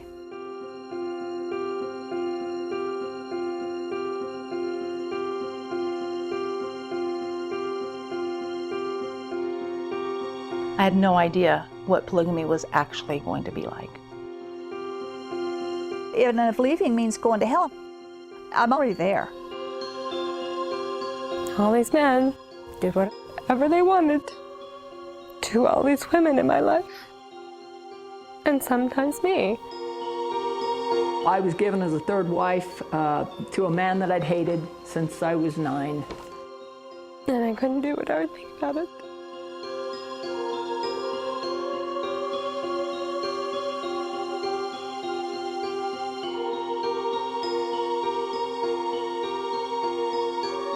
I was born here, in the land of the free, a slave in a polygamous cult, and my story is not unique.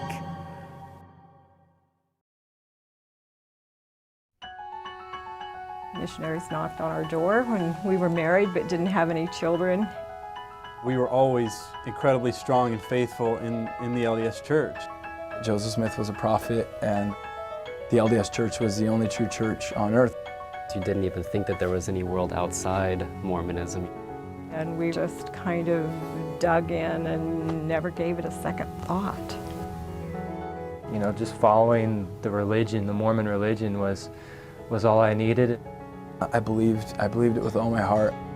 We had a real heart for the church. We believed in the church. The LDS Church was the only way. Even though I was living the commandments outwardly, I still felt like something was missing. There's the things that you kind of put up on the shelf. I wanted so bad to not know that. You begin to feel the weight of that shelf that eventually breaks. What if what you've believed all your life isn't the real Christ. It does have eternal consequences. God began to change my life in amazing ways about 6 months into my 2-year mission experience.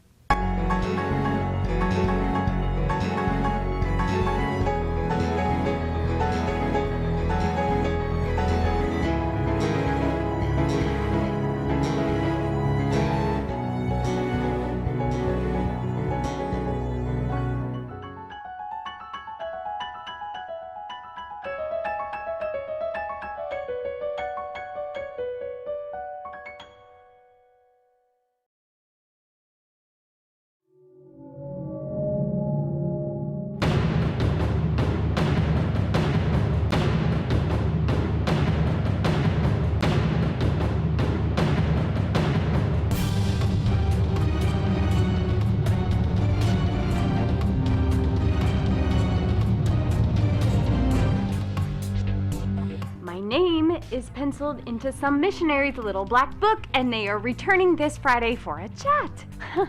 I can't do this. Most Christians are torn. They sincerely want to talk to missionaries, but we've always had our reasons based on misunderstandings and fears for not opening our doors to them. When you talk to an LDS missionary, you are talking to them when they're exploring and testing their own beliefs. It's absolutely the best time for them to catch a glimpse into your own experience of God's extraordinary grace and love. So won't you be an open door? I've got 5 simple tools I can share with you that'll equip you for this. Ooh, I like the sound of those. Understanding their prepared lessons is one tool. Another tool would be understanding the big picture of their plan of salvation. The next tool would be learning a few simple questions that a thinking investigator really ought to ask. And then you need to know how to express your personal experience with Jesus in a way that will make sense to them. This is really gonna work, right? Oh, absolutely. Your whole attitude will do a 180 by Friday. I promise.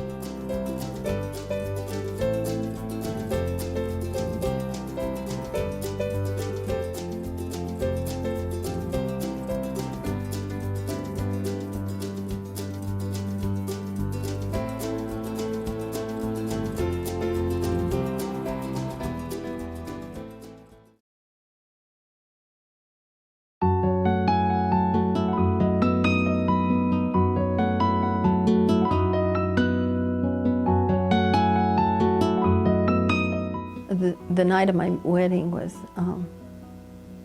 the saddest day of my life.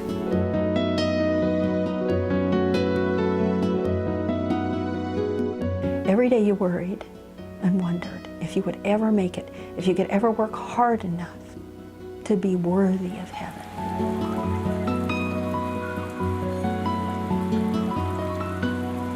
Then one day, God showed up. Says, I have a gift for you. Will you receive it?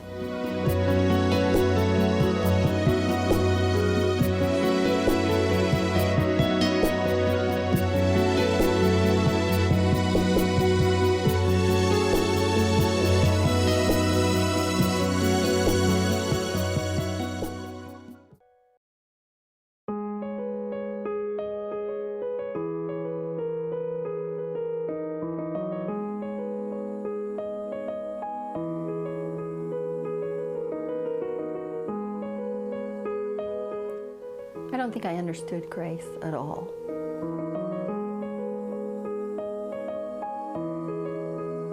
Honestly, I never knew what grace was.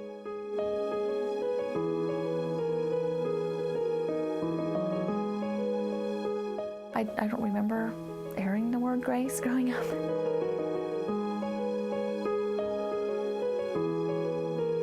Grace was an unknown kind of vague thing out there that people threw around, and the only thing I knew about grace was it was a blessing you said before a meal or someone's name.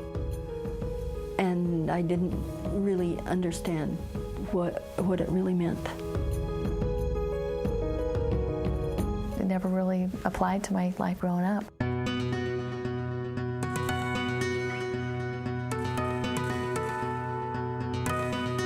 After I I'm saved and I find out that it doesn't matter who I am, that God's grace saves me if I will just trust Him for everything. And to think that God took what I deserved. He took my punishment.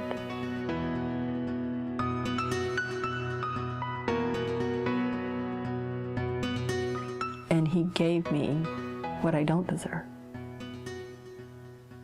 It is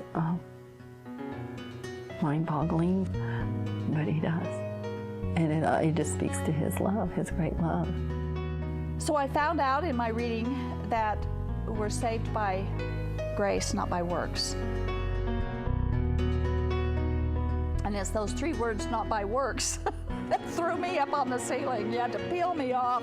I couldn't believe it wasn't by works. It's just an amazing concept when everything is performance-based and you're always failing.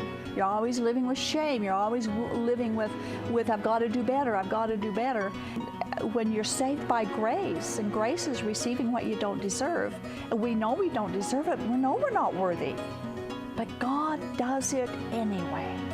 I tell you, people, it's the greatest love story ever told, and I just weep with gratitude. Every single day, I thank God for my freedom. I thank God for the truth. I thank God that I have been given the keys that unlock the prison doors. And grace is something that gets me through all those things that I think I can't get through. There is power.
Apple fritters. They're the top of the food chain in pastries. These could kill me.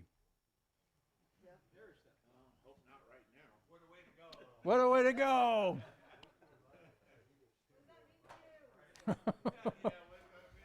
Keep the fritters away from Jim.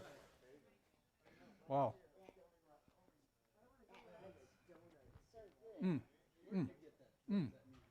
They leave me speechless. Is that good? Speechless.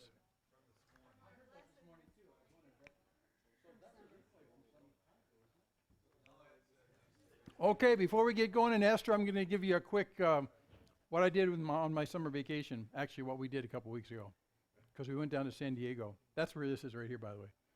That's a view. We were at a church down there, and see, there's us right there. Yeah, isn't that tricky? That's terrible. Yeah, we were in San Marcos 2 Thursdays back. Yeah, so not this last week, but the week before that. And there was a conference at this church here, a relatively small conference.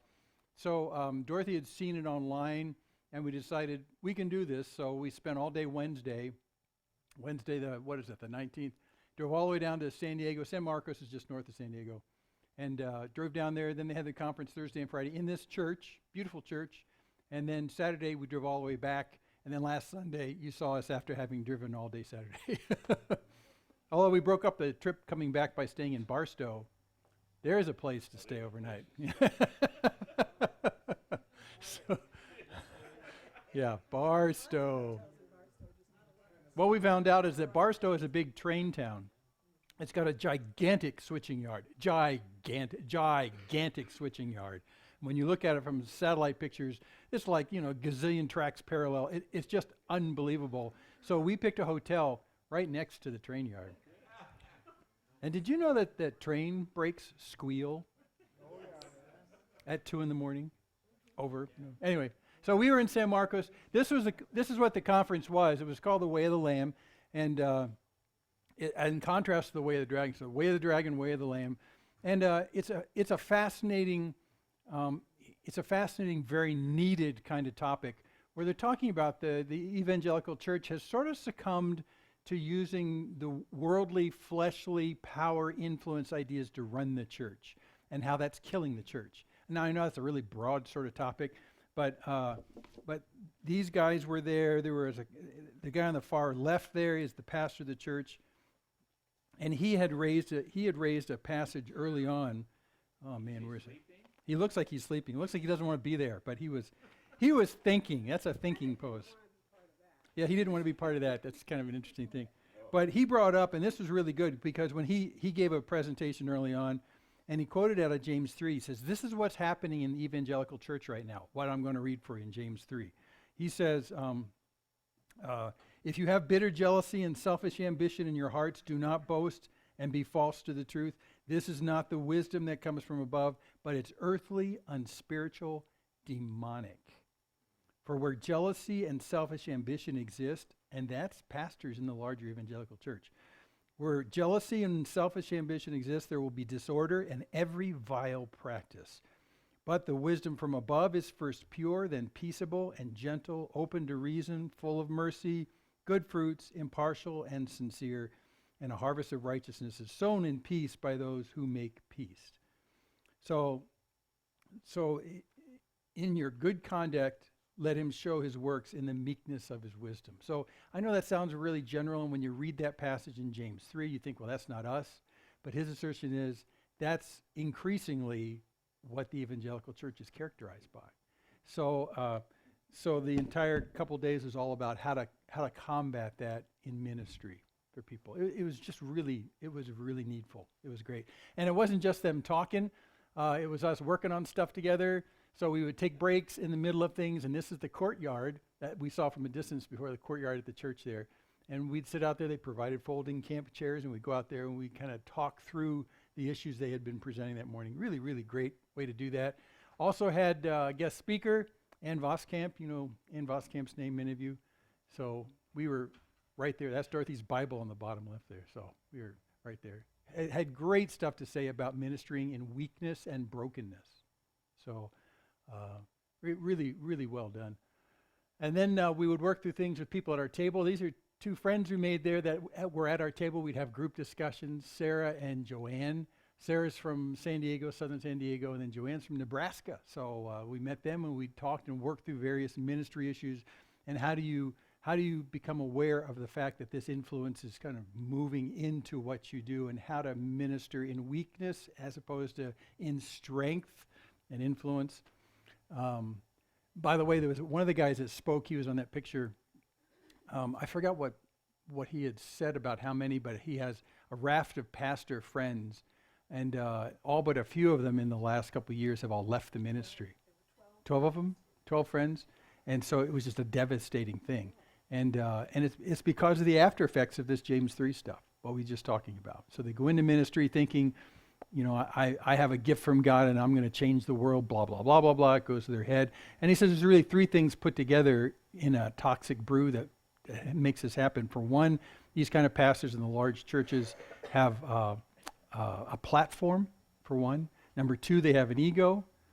Number three, they're isolated. They're actually isolated from personal accountability in the body. So you put those together, a platform, an ego, and an isolation, and they just go south.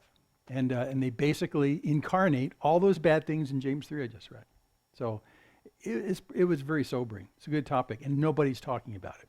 So when you hear about famous pastors in large churches tubing it or doing things that's very manipulative, or the effect that we've talked about a lot is that some of the larger churches seem to be formed around the persona of the one in charge. And when that persona is powerful enough, he controls everything. And when he's gone, the whole church either tubes or, and that's a wrong kind of thing. That's not a biblical model for how this ought to work. So anyway, that was what the topic was. I know that sounds really vague, but it's really needy right now, really needy.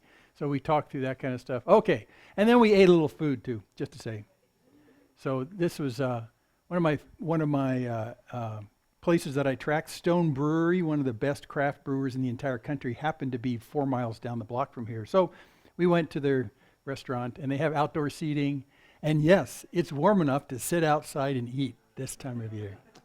Makes you jealous, doesn't it? Although not exactly, it's a little uncomfortable because if you notice in that picture behind us there's a lot of space heaters hanging over people's heads. But that's because if you live in San Diego, it gets cold when it's 68 outside. Oh, baby. Yeah, so that's tough. Yeah. So anyway, it was a whirlwind tour. I just want to let you know, it was very profitable. It reinforced a lot of things that we've been seeing over the years, and a sober warning for us as well. It's just good stuff. So, by the way, too, if you've heard me say many times that I hate, and I don't hate being called pastor, but I sort of resist it somewhat because the modern definition of a capital P pastor is something that's you don't find in the Bible. They're highly elevated and stuff like that. I prefer to say I shepherd amongst a bunch of people or I pastor amongst, but as the positional thing, there's so much negative associated to it now because of these twists in what's going on. So that's kind of behind that. Okay, let's get to Esther. Dun dun dun dun dun dun. Oh, the plot thickens today. Esther, her Persian name, her Hebrew name right above that, Hadassah. So we're going to look at chapters 5 and 6. 2 chapters on a Sunday morning? We can't do 2 chapters. We have potluck to get to. We'll go fast. But what's really fun, again, I've said this before, narratives are just a blast because you're just reading a story. It's a true story, but it's a story. And so you glean the truth out of it without having to create an illustration. It is the illustration. And after we get done, then we'll pull some truths out of it. So let's just jump in here and see what last week. Oh man, we left last week in a horrible situation. Remember Mordecai had come to his niece Esther and said, things are bad. You need to go to the king. You need to barge into the king's presence, which is, punishable by death. You need to go and tell him that he needs to stop this genocide of the Jews that this bad Haman guy started. You need to march right in there. And she very famously finally was convinced and said, okay, well, if I perish, I perish. So that's where we left her last week. She's ready to go through that door. And unless the king raises his golden scepter after she comes in, she will be put to death for interrupting the king's business. That's where we left it last week. Left you on pins and needles, didn't it? Cliffhangers. Some of you read ahead, I can tell, because you're not concerned. Okay. She can't ring the doorbell. She just has to bust right in. So that's. By the way, this is a fascinating illustration of something Jesus said about her willingness to sacrifice herself. Jesus. Well, wait, where did it go? Didn't I put it in there? Oh, I guess I didn't. Darn, I lost it. But it was Jesus said, basically, if you love your life, you'll lose it. And if you lose your life, you'll get it back. So in a real sense, she had to unlove her life as queen in order to be able to stay alive. And that's very much the case. It's a great illustration of it. John 14, I forget where that is. It's put a lot of places. It's 3 or 4 places. Yeah. Anyway, so that's what she does. Okay. Let's look at it. Chapters 5 and 6. We're holding our breath to see if she dies. Chapter 5, verse 1. On the 3rd day, Esther put on her royal robes, stood in the inner court of the king's palace, and in front of the king's quarters, while the king was sitting on his royal throne inside the throne room opposite the entrance to the palace, and everyone held their breath because it was the wrong thing to do. And when the king saw Queen Esther standing in the court, she won favor in his sight, and he held out to Esther the golden scepter that was in his hand. And to accept the pardon, Esther approached and touched the tip of the scepter. So, she didn't die. You knew that already. Okay, so he's going to ask. The king says to her, so what is it, Queen Esther? What's your request? It shall be given you even to half my kingdom. Okay.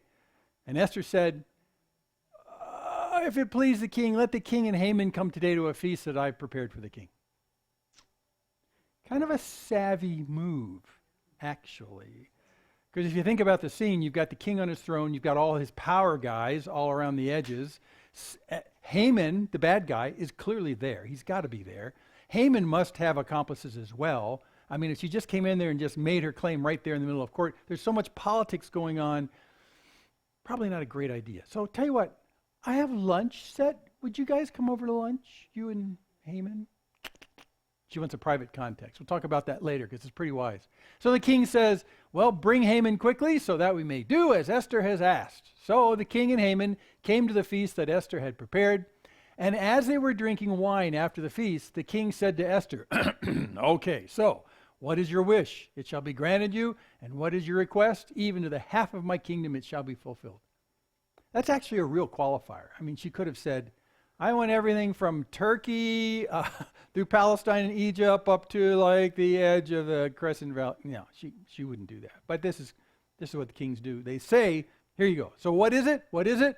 Now, they're at lunch. It's Haman and the king. It's a nervous moment for Esther because now we're putting everything on the line again in a way. So Esther answered, okay, so my wish and my request is, if I have found favor in the sight of the king, and if it please the king to grant my wish and fulfill my request, just get to it, Esther. Just get to it. Let the king and Haman come to the feast that I'll prepare for them, and tomorrow I'll do as the king has said. She just can't do it. Come back tomorrow and we'll talk about it. So she said, I'll do this again, and then we'll finally get to it. And you know, okay. Well, in the middle of the time between that feast and tomorrow's feast, Haman went out that day after this first feast, just joyful and glad of heart. I mean, he was sitting with the king and the queen. Yes.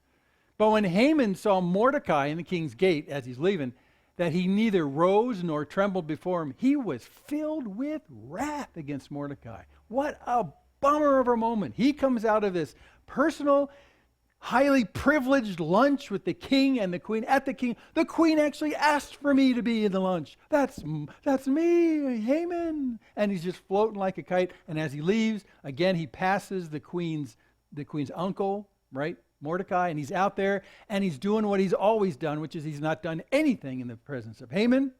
He doesn't stand or tremble, and it literally is shake. You know, you should fear this guy when he comes by because he could snap his fingers and point at you and have you killed. So, and you notice here as well, before we had people bowing down as a sign of respect, now we have people standing up because you don't sit when someone of high order comes by. So when Haman comes out, he's ticked again that Mordecai, again, will not stand and he will not shake in fear. And that just, well, as it says, fills him with wrath. Completely blew his day. He was having such a good day. He's mad. He's fighting mad. He could actually snap his fingers right there and take Mordecai out. I mean, he really could. I mean, he's just really ticked off. Nevertheless, Haman restrained himself, and he went home. I don't know why. He should have retaliated, but he didn't. He just goes home, absolutely enraged, filled with wrath. And he sent and he brought his friends and his wife Zeresh, and he dumps on them how mad he is. So while he's there, he recounts. Haman recounted to them the splendor of his riches, the number of his sons, all the promotions with which the king had honored him, and how he had advanced him above the officials and the servants of the king. Remember that when we started this thing out before the beauty festival, we talked about the rulers of the kingdom, of the huge kingdom that goes from Turkey and Egypt all the way over to India. There were 7 of them. They were there at that big, 6-month feast. This guy's now above all of those. He's above all of them. So that's what he's talking about, how he's been advanced. So Haman, he recounts all this stuff to his family and to his wife. This is who I am. Do they know who I am? This is who I am. This is who I am. And then Haman says, look, even Queen Esther let no one but me come with the king to the feast she prepared. And tomorrow also I am invited by her together with the king. Yes, me, Haman, I'm important. Verse 13. Yet all this is worth nothing to me so long as I see Mordecai the Jew sitting at the king's gate. I mean, he's just miffed. I mean, he's got all his accomplishments. He's been advanced above all these people.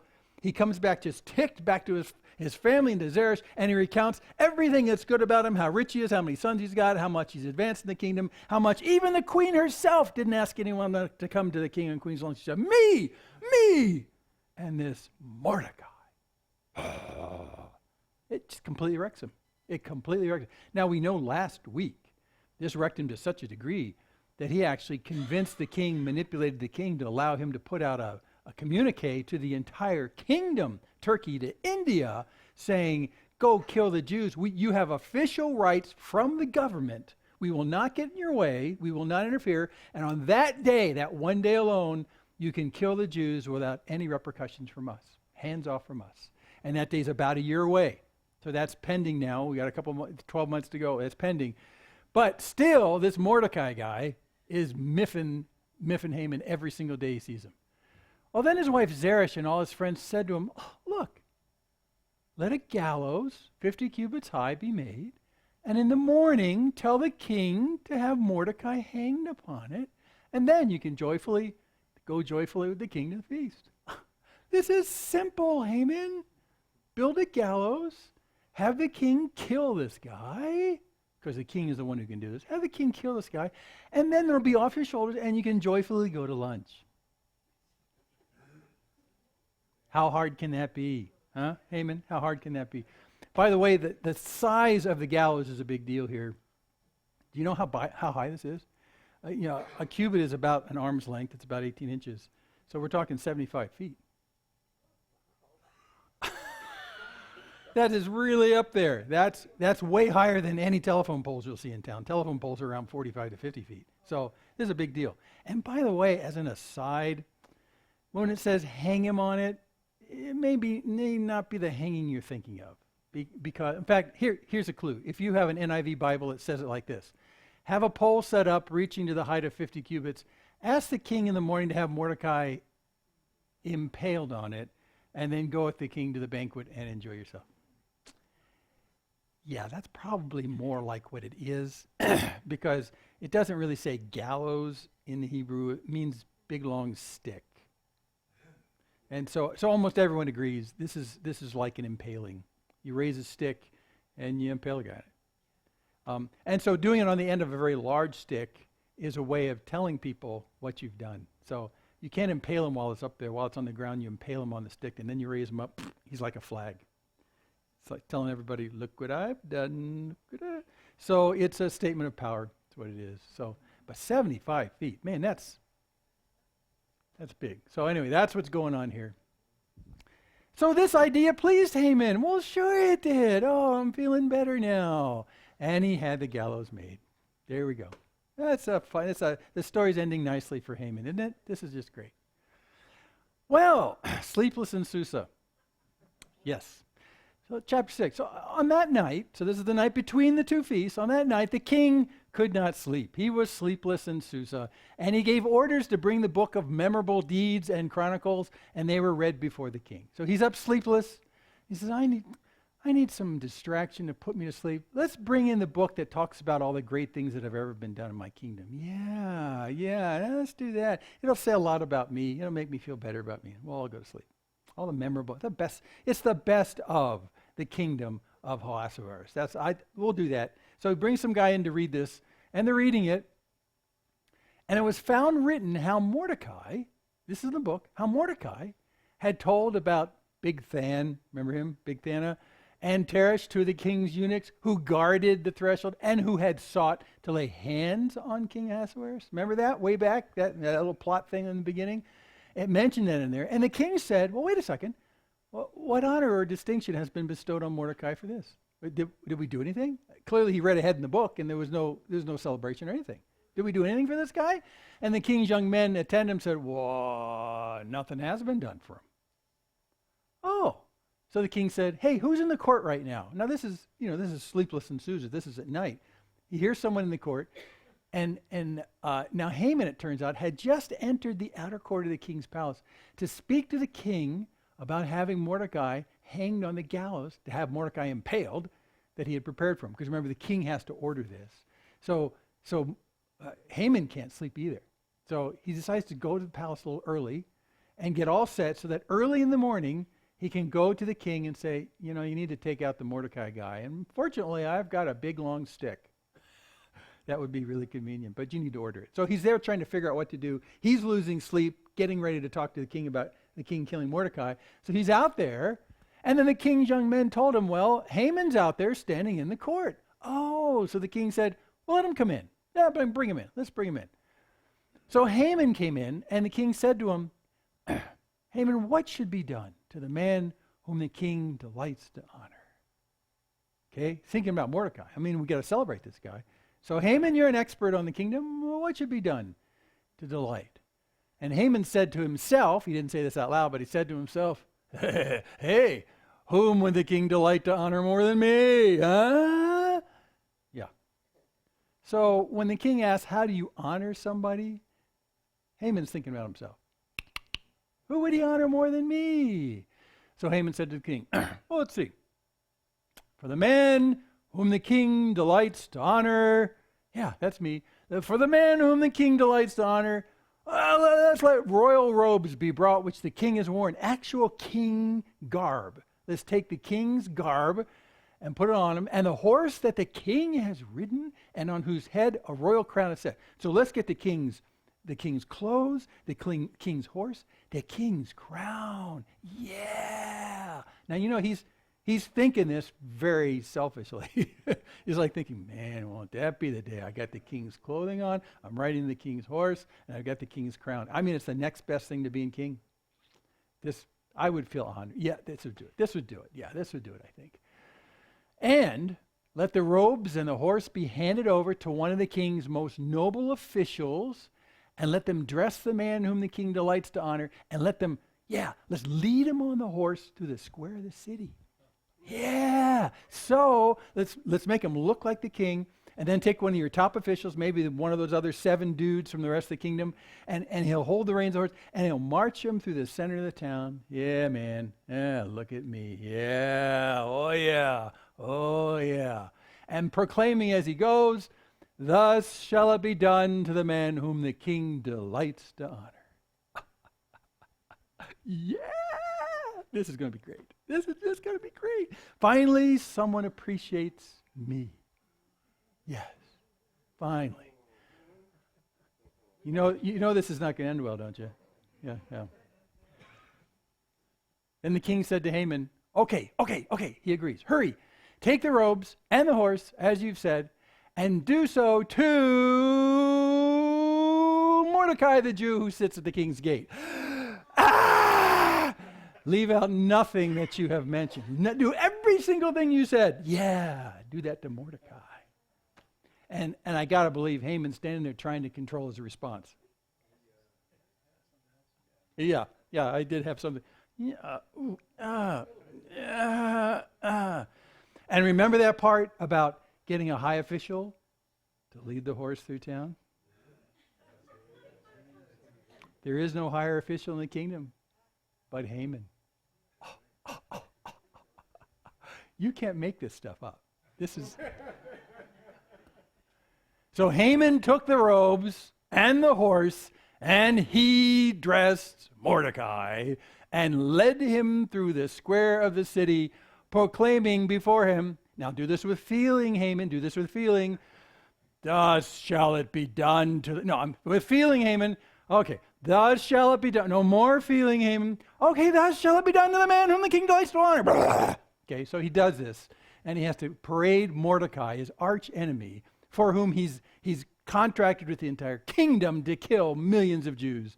And he's got to march this guy around and honor him from the king, wearing the king's clothing on the king's horse with the king's crown. Gosh. I mean, you really just can't make this up. You need to make a movie of Haman leading this thing around, trying to control his reaction. And then during this movie, I see a close-up on the face of Mordecai while he's on the horse.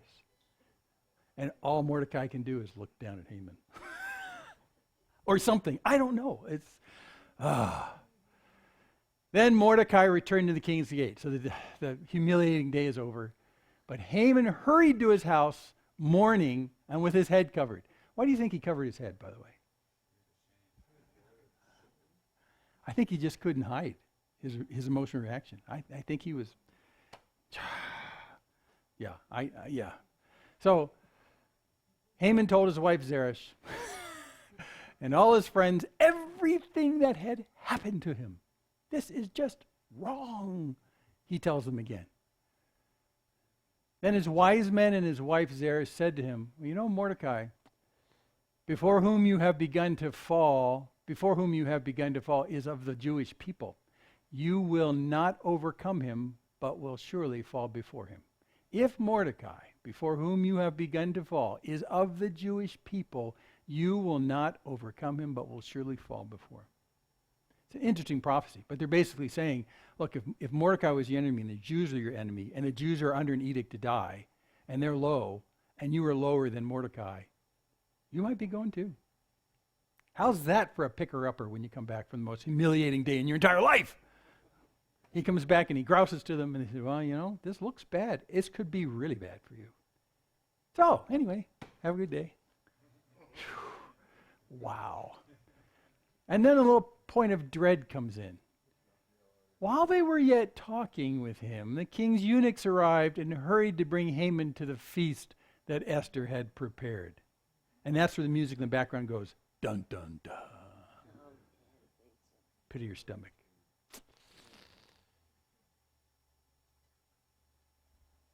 And we're going to stop it there. Because we like cliffhangers. Well, are you kidding me? Are you kidding me? You can read chapter 7. You can find out what happens. But there's the clue for you. That's the plot spoiler. There's a little bit of boomerang effect that's going to happen after this. So you can do that. Okay, so this is where we pull back and we take a look at what happened and trying to extract some truth out of this. It's a great story for one thing, but it tells you some interesting things about the characters and about God himself and how God has groomed some of these folks. And we'll start with Esther. And there's a lot of things you can say about Esther. You know, we anticipated this last week that she was going to, at the risk of her own life, she was going to intercede with the king. You know, good for her. And her uncle had said, you know, maybe this is the point in time that you've come to the kingdom for. Maybe this is the point in time why you are queen. It's for this point and for nothing else, but for this. And she goes, oh, well, okay. And she says, I'll do that. And if I perish, I perish. She doesn't perish, but she does have the courage to go out and do this very thing. And so you got to point out the fact that Esther, is courageous. She has a great amount of courage. What is courage, though? Well, courage is about doing what you need to do, even though fear may be incapacitating. You don't let the fear incapacitate you. You do what's necessary to do. And it doesn't mean you don't fear. Many times, from a Christian sense, it means you place your fear and your trust in God, who is reliable in that particular sense. But still, the emotion of fear is always going to be there. It'll tend to rule you, tend to force you into being a coward and doing nothing. But she decides, I'm not going to let that happen. I'll be courageous. And I have to believe that there's a large modicum of her understanding of who God is and who God is with the nation of Israel, even though they're in exile here in what was the Babylonian state, now the Persian state, that she would say, well, I'm still God's people, even though I'm not in the land. And if I perish, I perish. And that's not a bad thing on the reputation of God. But it could very well be that I'm the culmination of why I am beautiful, why he made me beautiful, and why he placed me so against the odds as the queen of Persia. I'll have to consider that that's God. It's literally walking in God's will in the midst of what should be fearful. She could have taken the cowardly path. Well, nothing's wrong. I don't want to risk my wonderful position as queen, and I live like a queen, literally, not queen for a day, but queen for the rest of your life.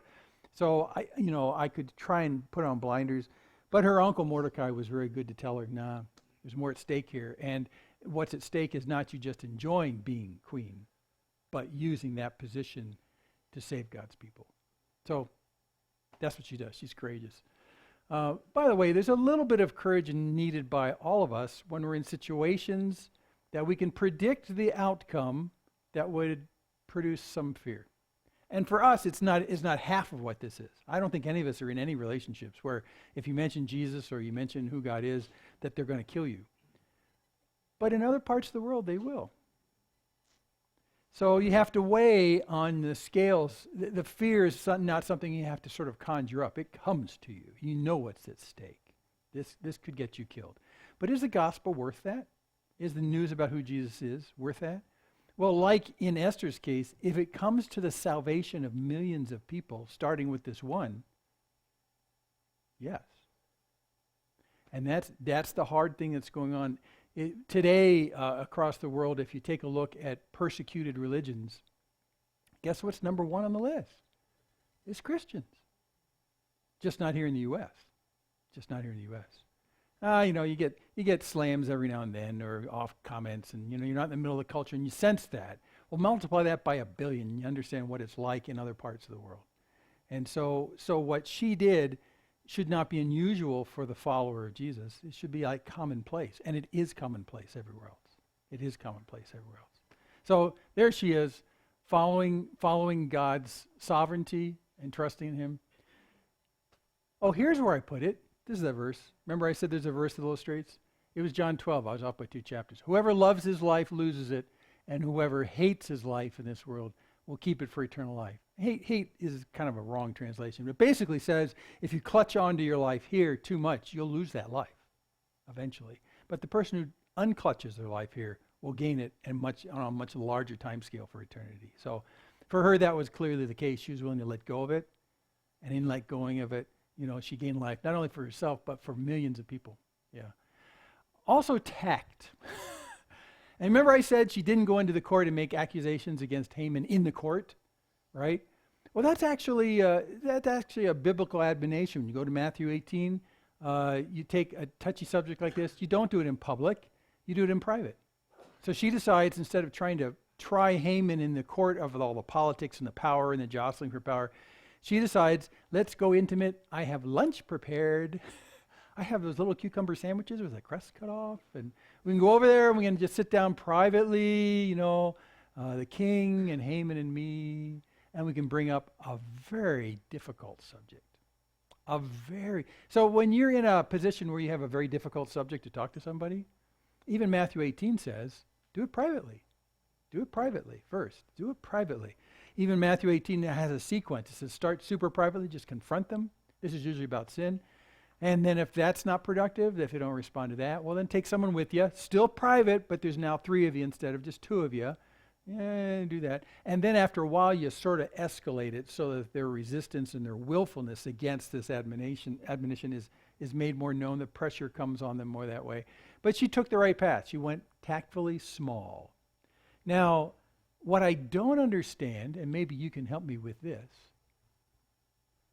she went tactfully small with a nice little lunch out on the veranda, but why would she invite Haman? Why not just have her and the king? Wouldn't it be better, if I was writing a fictional story, I'd have her take the king off to lunch and then completely trash Haman behind his back? Right? Honey, do you love me? Well, yes, I do, honey. I think you're the most beautiful queen ever. Would you do anything for me? I would do anything for you, absolutely. Will you kill Haman for me? Well, sure. But you can kind of play out the scene. She could be unfettered. She could work the king, kind of. She could even, if she's like most of us, she could bend the truth a little bit about how evil Haman really is. She could really. To me, it seems like a more influential thing is to have the private lunch, but to do it just her and the king. Why have Haman there? What do you think, Mike? This is the thinking part. Give him enough rope to hang himself. Well, that's a good thought. Yeah, maybe he'll come clean right there. You don't know. He could have denied all her allegations. Oh, yes, that's true. Yeah, Doug? Yeah.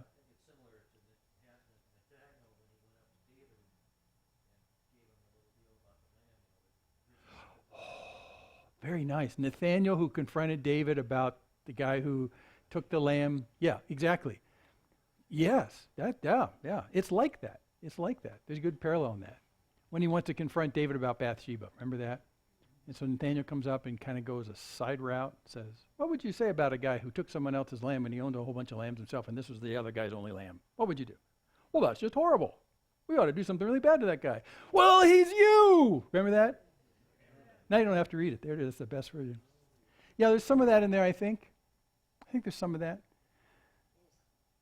I'll still work on that. That's what's kind of interesting about it. She invited Haman as well in this three-way lunch. I mean, if you work through how it was going to be revealed, you know, the scenario would be she would suddenly out that, you know, she was in danger because she's a Jew, and then she's going to point the finger at Haman. Wouldn't it be easy to point the finger at Haman if he wasn't there? But interestingly enough, if he is there and she points the finger at him, his response, like we're saying, is a valuable thing. And there's no political support from his henchmen or anything like that. It's just Haman. So who knows? But I mean, I call that tactful. That's really, really good. And, you know, that's something that we try and do too when we confront people or we have difficult conversations. Use tact and start private. That's usually the best way to go. And then lastly, this directness. So again, instead of going into the court, and when she goes into the court, and remember, this is like dozens of people in this court, lots of power jostling and politics and alignments and all that kind of stuff. She could have gone straight into the court if you were writing another novel, go straight into the court, and she could have made her accusation about Haman in front of the king and all these other people, and then the king would ask her, who's the one that did that? And she could point at Haman, he's the guy that did that, right? Not quite as direct, really. It's more direct to sort of finger who the guy is right in the presence of the king. He's the guy. And you see how more personal it is in that particular sense? So she doesn't beat around the bush in any way, although she schedules a second feast because she can't quite get it out on the first feast. She's like, tomorrow. So, you know, that's good for her. But she is very direct about it. And I liked that because as believers, we ought to be very direct with people about what we believe and what the differences are. You don't really need to beat around the bush. You need to do it in a more private context and with great respect. But don't, in the last part, don't go accusing people who are in sin of their sin in the midst of very public context. That's just really wrong. And if you think that the humiliation in the moment is going to make anything happen in the life of the person so that they'll change, you're totally wrong about that. It's just not going to work. But you do need to be direct about it. You do need to be direct, not abusive, because if you believe that sin is a kind of spiritual cancer, then why wouldn't you be direct about its presence in someone's life if it's going to kill them? So that's kind of where we come from. Be direct. Don't beat around the bush. Be private. Use some tact, and things will get done. So I liked what she did. Esther I think she played this perfectly, and I just admire those things about her. Now let's go to Haman. Ooh, Haman, yeah. Actually, it's Haman, but we're not going to say that. Haman, we like Haman. By the way, did you see the Hamantashins here today? Did you make those, Laura? Are they all gone? There's one or two left. I mentioned those last week as it's the seasonal pastry for Jews when they celebrate Purim. This story, so it's the three-cornered hat of Haman, or sometimes they call those Haman's ears. I don't see that, but where I came from, where I grew up on the East Coast, they were Haman's hats, so they're back there. But anyway, Haman. Okay, what is there to say about Haman? What is there to say about Haman? Well, number one, he's filled with wrath. Remember, he starts off that way. He was having the best day ever. Why couldn't he just walk past Mordecai and not take it personally, and and then comfort himself with the fact that, hey, I've just been done a great honor by the king. I'm going to lunch with the king and queen, yeah, me, not you, not you. I mean, why couldn't he just walk past Mordecai and say, guess what I'm doing today? I'm eating with the king and queen. How about you? Eating little specks of seeds on the ground today, are you? He could have just humiliated him or done something because he doesn't like him. But the fact that he's so easily triggered to be filled with wrath tells you something about this guy's inside heart. And what does it tell you about his heart? Well, he's very insecure, full of himself. I mean, we went through some of the characteristics a couple of weeks ago, and this is where we find out. What else does this tell you about his heart? It's fascinating. Insecure, full of himself, selfish, what? Depraved. Yeah, that's true too. Yeah. Yeah, or he's just an angry man. He's an angry man. Yeah. But what is it he got mad about in specific? What is he got mad about? Mordecai didn't do anything to attack him or anything. He didn't say anything. It wasn't any kind of conscious thing on Mordecai's part, except he just didn't do something. So why would that make someone like Haman so stinking mad? Why would that be so offensive to not respect him? Because Haman thinks more of himself than anyone else does. Yes, he thinks he deserves all these accolades because, after all, he's a superior Persian. After all, he's more superior than the 7 guys who run the kingdom. He's the one who gets honored by these lunches by the king and queen. He is clearly a superior Persian, and everyone needs to recognize this fact. I'm superior to you, don't you see that? So when someone, by their inaction, constantly says, but you're not, it's an attack on his identity. He's got this false identity built up based on his position that he's worthy of this kind of scraping respect because he has inflated his worth far beyond what it really is. And Mordecai is saying, Mordecai recognizes that and says, I'm not playing this game. I'm not playing this game. Because you are not a superior Persian. You're not. And so he doesn't recognize it. So this is really, we talked about self-identity. This is an identity problem. And the identity problem is the fact that he thinks more of himself than anyone else does. He thinks he's superior in every way. And people who don't recognize that by bowing down or standing up or doing something, people who don't recognize that are saying to me in their action or inaction that they don't think I'm something special. Now it starts to circle home pretty quick right here. Because many times we have an anger response that happens when you're treated like you don't, like it's not in consequence of who you think you are. I deserve more than this. Don't you know who I am? Yeah, this is not just a Haman disease. This is a disease of humankind, where we really tell ourselves over and over again that we are special and worthy and deserving, and we're not necessarily superior Persians, but I mean, we are something. So when you're treated as a nothing instead of at least a something plus, then you feel like people don't really know who you are. And that seems unjust. But that usually comes from an inflated sense of who you are. And it's not because they're dealing with you in the way you really are. It's because they're not dealing with you the way you think you are. Well, this is pretty common because in our lives we often go through and we look at how good we are, the good things we've done, how we treat people, how giving we are. We clearly are exemplary human beings because of the fullness of what we do and what we say. And of course, how can someone say such a horrible thing about me? Look at me, don't you know who I am? Or in Haman's case, don't you know who I am? Right? So we do this too. I'm just saying, when you look at Haman, don't characterize him like a comic book character, that he's the evil guy, and boy, I'm glad I'm not like him. Because biblically, every time you do that, look, there's 3 fingers pointing back at me. See, that's what happens. This is a common trait. We suffer this, maybe not quite at this level that that Haman does, but we suffer this. What's the antidote to that, by the way? Well, thinking rightly of yourself. Yeah, thinking rightly of yourself. How do you know who you are really then? Well, God will tell you. Yeah, all we like sheep have gone astray. Each of us has gone to his own way. But the Lord has caused the iniquity of us all to fall on him, on Christ. There's something universal about us that none of us is up here. We are all down here.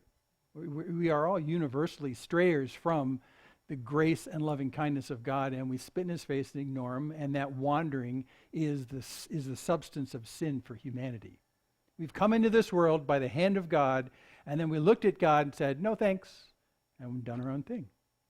And that's what the animosity is about. So that's a big part of the picture, but there's a good side to this as well. Not only are we in the right sense down here types, none of us are up here types, we're all down here types, at the same level down here types. All of us have sinned. But the good thing is the fact that we're all made in the image of God, and God loves us. Even though we're jerks and we're wanderers and we, ignore God, he still loves us. And so our definition now, after coming to Christ, is the fact that, yes, I am by warrant of who I am down here because of the universality of my sin. But in another sense, I'm still down here, but I'm beloved by God. And now my worth comes from who God sees in me, not because of who I am, in that sense, in terms of accomplishing something. So yes, it turns out from day to day, I fail and I sin, and there's artifacts and remnants of the flesh and sin in who I am. Me too, by the way. All of us are like that. And you're tempted to think to yourself, I'm a lesser person today because I fell 5 minutes ago. Well, look, it's part and parcel of how you were born. You're not less in God's eyes because of that, because he's died for all of those things. In fact, not only did Jesus die for your sins when you came to him, he died for the sins you'll do this next week. And so your worth in his eyes doesn't change. Doesn't change. A lot of false religions tend to put those two together. It's a satanic ploy to say your worth before your God, whoever that God is, your worth before your God changes from moment to moment based upon whether you're acting worthily of him. That's just not true. Because everything that we've done poorly in terms of rejecting God, Christ has died for already. So that's why when John writes about us being God's children, he says, we're called the children of God, and then there's a break in the sentence. He says, and we are, with amazement, and we are. That's who you are. That's who you are. So when you discuss things with other people, or when people treat you poorly, instead of having an inflated ego idea of who you are, you can say, well, if we want to get down to what I really deserve nothing. And I really deserve that comment or that negative thing to happen. But the amazing thing about my life is even in the face of that, because of what Christ has done for me, God calls me his child, and I am. If your sense of identity is built on anything other than that, you'll go Haman on us. You will. You just do. And you start walking around talking about your accomplishments. It just is. So, there's a lot in this. And he's an extreme case. So really, his problem is pride. It's pride. And that's all pride is. It's an inflated sense of who you are. And it's usually built on your accomplishments or your traits. That's what pride is. But biblically, pride is not a good trait. You can be proud of other people in a different sense of the word. But if you're proud of yourself, you'll go all Haman on us if you're not careful. Remember, look, he does this. Remember, he said, do you know who I am? He goes through this litany. Look, let me tell you about the splendor of my riches. Let me tell you about the number of sons I have. Let me tell you about the promotions that I've had from the king who's honored me, and how I've advanced above all the officials and servants. Have I told you how great I am? He goes through the whole litany. After he gets really mad at Mordecai, he says, does he know who I am? Let me tell you who I am, family. This is who I am. I deserve that kind of respect. We will all do this. We will all do this. Don't go all Haman. Have your identity built on who God thinks of you, not who you want to think of yourself. You'll go all Haman on us. And you'll constantly be angry with people because they don't recognize it. This is just very common. This is just humanity. Even Queen Esther, let no one but me come with the king to the feast she prepared.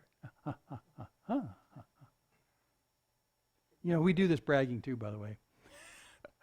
We do it more subtly than this, but, we do this. Look, and this is what God says about that kind of pride. Isaiah 13:11, I will punish the world for its evil and the wicked for their iniquity. I will put an end to the pomp of the arrogant and lay low the pompous pride of the ruthless. There are no soft words in that sentence. Pride goeth before. Yeah, how about that? So pride is something that God detests, because what it basically is you saying in the face of God, I'm a somebody, maybe almost divine somebody compared to God. It starts to put you as the center of the universe is what it does. And it elevates you far beyond what you really are. Many of us don't have the accomplishments to do that rationally, but many of us lie to ourselves about what our accomplishments are so we can get a little of that boost. And you notice too, this kind of thing, pride in this particular sense, is a relative measure between people. That's why Mordecai and Haman had a problem, because Haman wanted to be shown to be above Mordecai. Pride is always an elevation issue, which is why when you're humbled, when you go lower, it mentions in the Bible, you go low. So it's really it's a relative thing between people. But while God's up there, the largest being in the universe, and we're down here going, why? I think about that, I don't know. And we're doing this kind of stupid thing. He's going, stop it, stop it, stop it. You're all down here and I'm up here. So he'll define your worth. You don't have to go through this kind of thing for the proud stuff. And then, he was humiliated in a wonderful way. He was humiliated. Remember, as he marched Mordecai on the horse around town, so the king does to the ones he honors. Meh, meh, meh, meh, meh. So even through the midst of that, he's probably filled with wrath through it, but he's not showing it because he's got to be a king's representative about how the king's honoring this guy. He's got this gigantic mental confusion inside his head that he can't quite get straight, that God somehow honors Mordecai and finds Mordecai worthy, and he doesn't find me worthy? How is that possible? So this cognitive dissonance is just driving him crazy. And it'll drive you crazy too. And God will eventually humiliate us. And that's not in a bad sense. We use humiliation as a way to make people feel smaller than they are so we feel larger, relatively speaking. But this humiliation is biblical humiliation. It's just taking you back to normal. If you understand who you are at the honest, authentic level, and then you elevate yourself, humiliation is just bringing you back to normal. It's not taking you below. It's just bringing you back to normal. That's all it is. Yeah. I've got a few passages to show on this. Proverbs 29:23. One's pride will bring him low, but he who is lowly in spirit will obtain honor. So you start to get, does that sound familiar to you from the New Testament? We start to get this idea that if you artificially elevate your estimation of who you are with other people, it seems like God's in the business of switching that around on you. The humiliation process. He's going to correct. You're going to go through a correction. Like right now, the stock market is in a low correction from being a little bit high. Well, you elevate yourself too high. Yeah, God's going to be quick to correct you, to bring you back to normal. Proverbs 29 starts to hint at these messages. Ezekiel 21:26. Thus says the Lord God, remove the turban and take off the crown. Things shall not remain as they are. Exalt that which is low and bring low that which is exalted. Isn't that a great verse? Take off the crown. I want to say this to so many people who strut their stuff. Take off the crown. Things are not going to be like this forever. Because the people who think of themselves as high will eventually be low. And guess what? The people who know they're low will eventually be made high. Does that sound like a New Testament verse to you? Like maybe this verse? Matthew 19:30. But many are first will be last and the last first. This is a biblical theme. And I could go back further. This is a biblical theme. And God loves those who understand who they really are. And because of the universality of sin, loves those who say, yep, this just is who I am. And I am in need of a redeemer. That's who I am. But pride gets in the way of you recognizing the need for a redeemer in your life. That's why pride is such an important thing for God to smash. Because without that, you'll think that you're just fine and dandy. Fine and dandy. One more, Matthew 23:12. Whoever exalts himself will be humbled. Whoever humbles himself will be exalted. By the way, these are in the context, I think it's the first one, in the context of the two guys praying. Remember the Pharisee and the publican, the tax collector? And the Pharisee says all these great wondrous things about himself and all that kind of, and the publican, the tax collector, basically admits to God, man, I'm a down here person.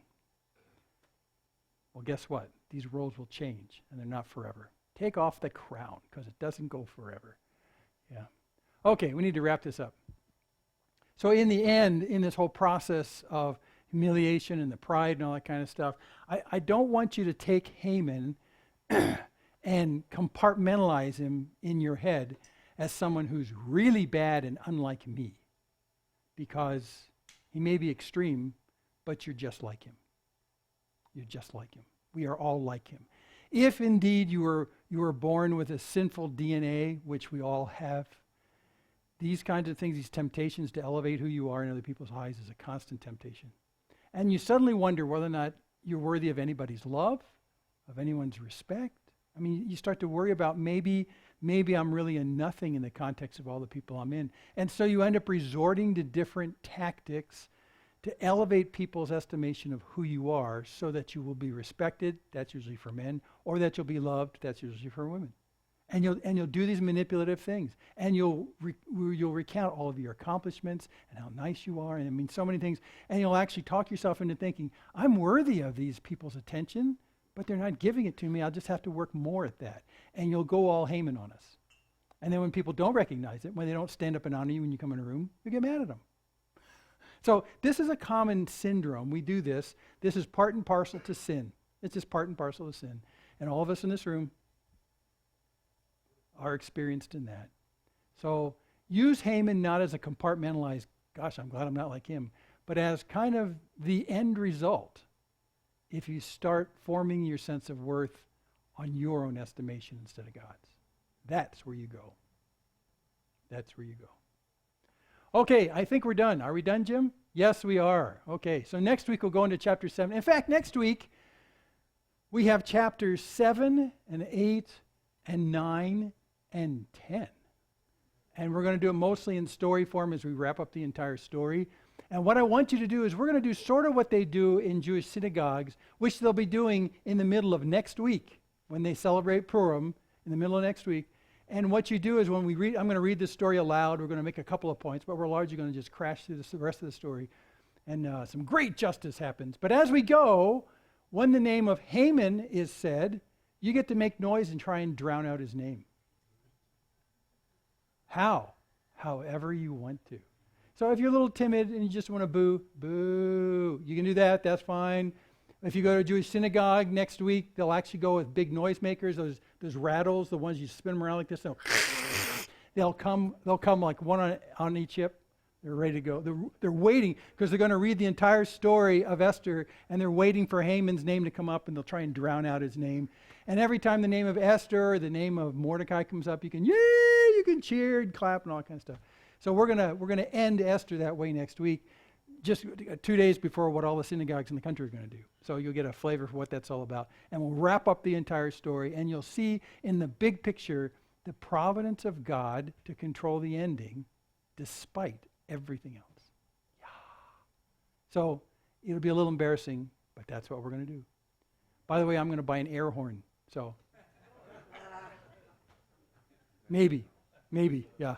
After I'll turn our hearing aids off. No, maybe I won't do that. That's too much. But I'll figure something out. We got a tambourine. Cowbells. Okay. Anyway, that's next week, and we'll finish the story. And again, you are free to look ahead and finish the story 8 through 10. It's an incredible finish to the whole thing. We have Haman needs justice, and by the way, that communique is still out there across the country for people to die in several months' time. We got to fix that. So that's on the table for next week. Father in heaven, we thank you for these great narratives. And we thank you that you are in more control than meets our eye. And we can rest in that. We take comfort in that nothing is out of control from your perspective when it looks like it's out of control from ours. And Father, there's also the sense of justice. You see injustice. There's so many Psalms talk about the fact that you see the injustice going on, and you are motivated to action because of those injustices. Maybe not on our time schedule, but on your time schedule. So nothing escapes your gaze. So Lord, as we look at these stories and we rely on you in the narrative of our own lives, we ask that through your Spirit you would prevent us from becoming Hamans, that you prevent us from becoming self-centered, self-consumed, self-promoting people. And that, Lord, that you would, through the power of your word, reassure our hearts to the fact that we are indeed loved. We are indeed loved. We are indeed respected. And has nothing to do with the track record of our sins or the track record of our good. It has to do not with our accomplishments, but with the accomplishments of Christ. And that's what our identity is based on. And so, Lord, as we sit here, we're shocked by the fact that we're called the children of God. I mean, really.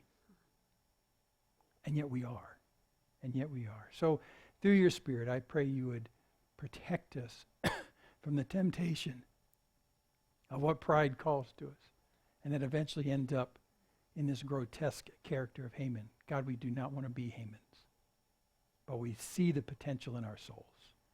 And only through your power resident in us can that be stopped and turned around. We're called your children, and we are. And you know, that's enough. And that's a lot. So thanks now for this in Jesus' name. Amen.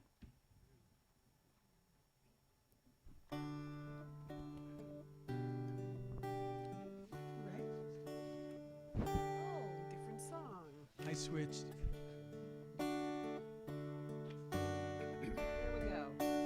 When the morning falls on the farthest hill, I will sing his name, I will praise him still. When dark trials come and my heart is filled with the weight of doubt, I will praise him still.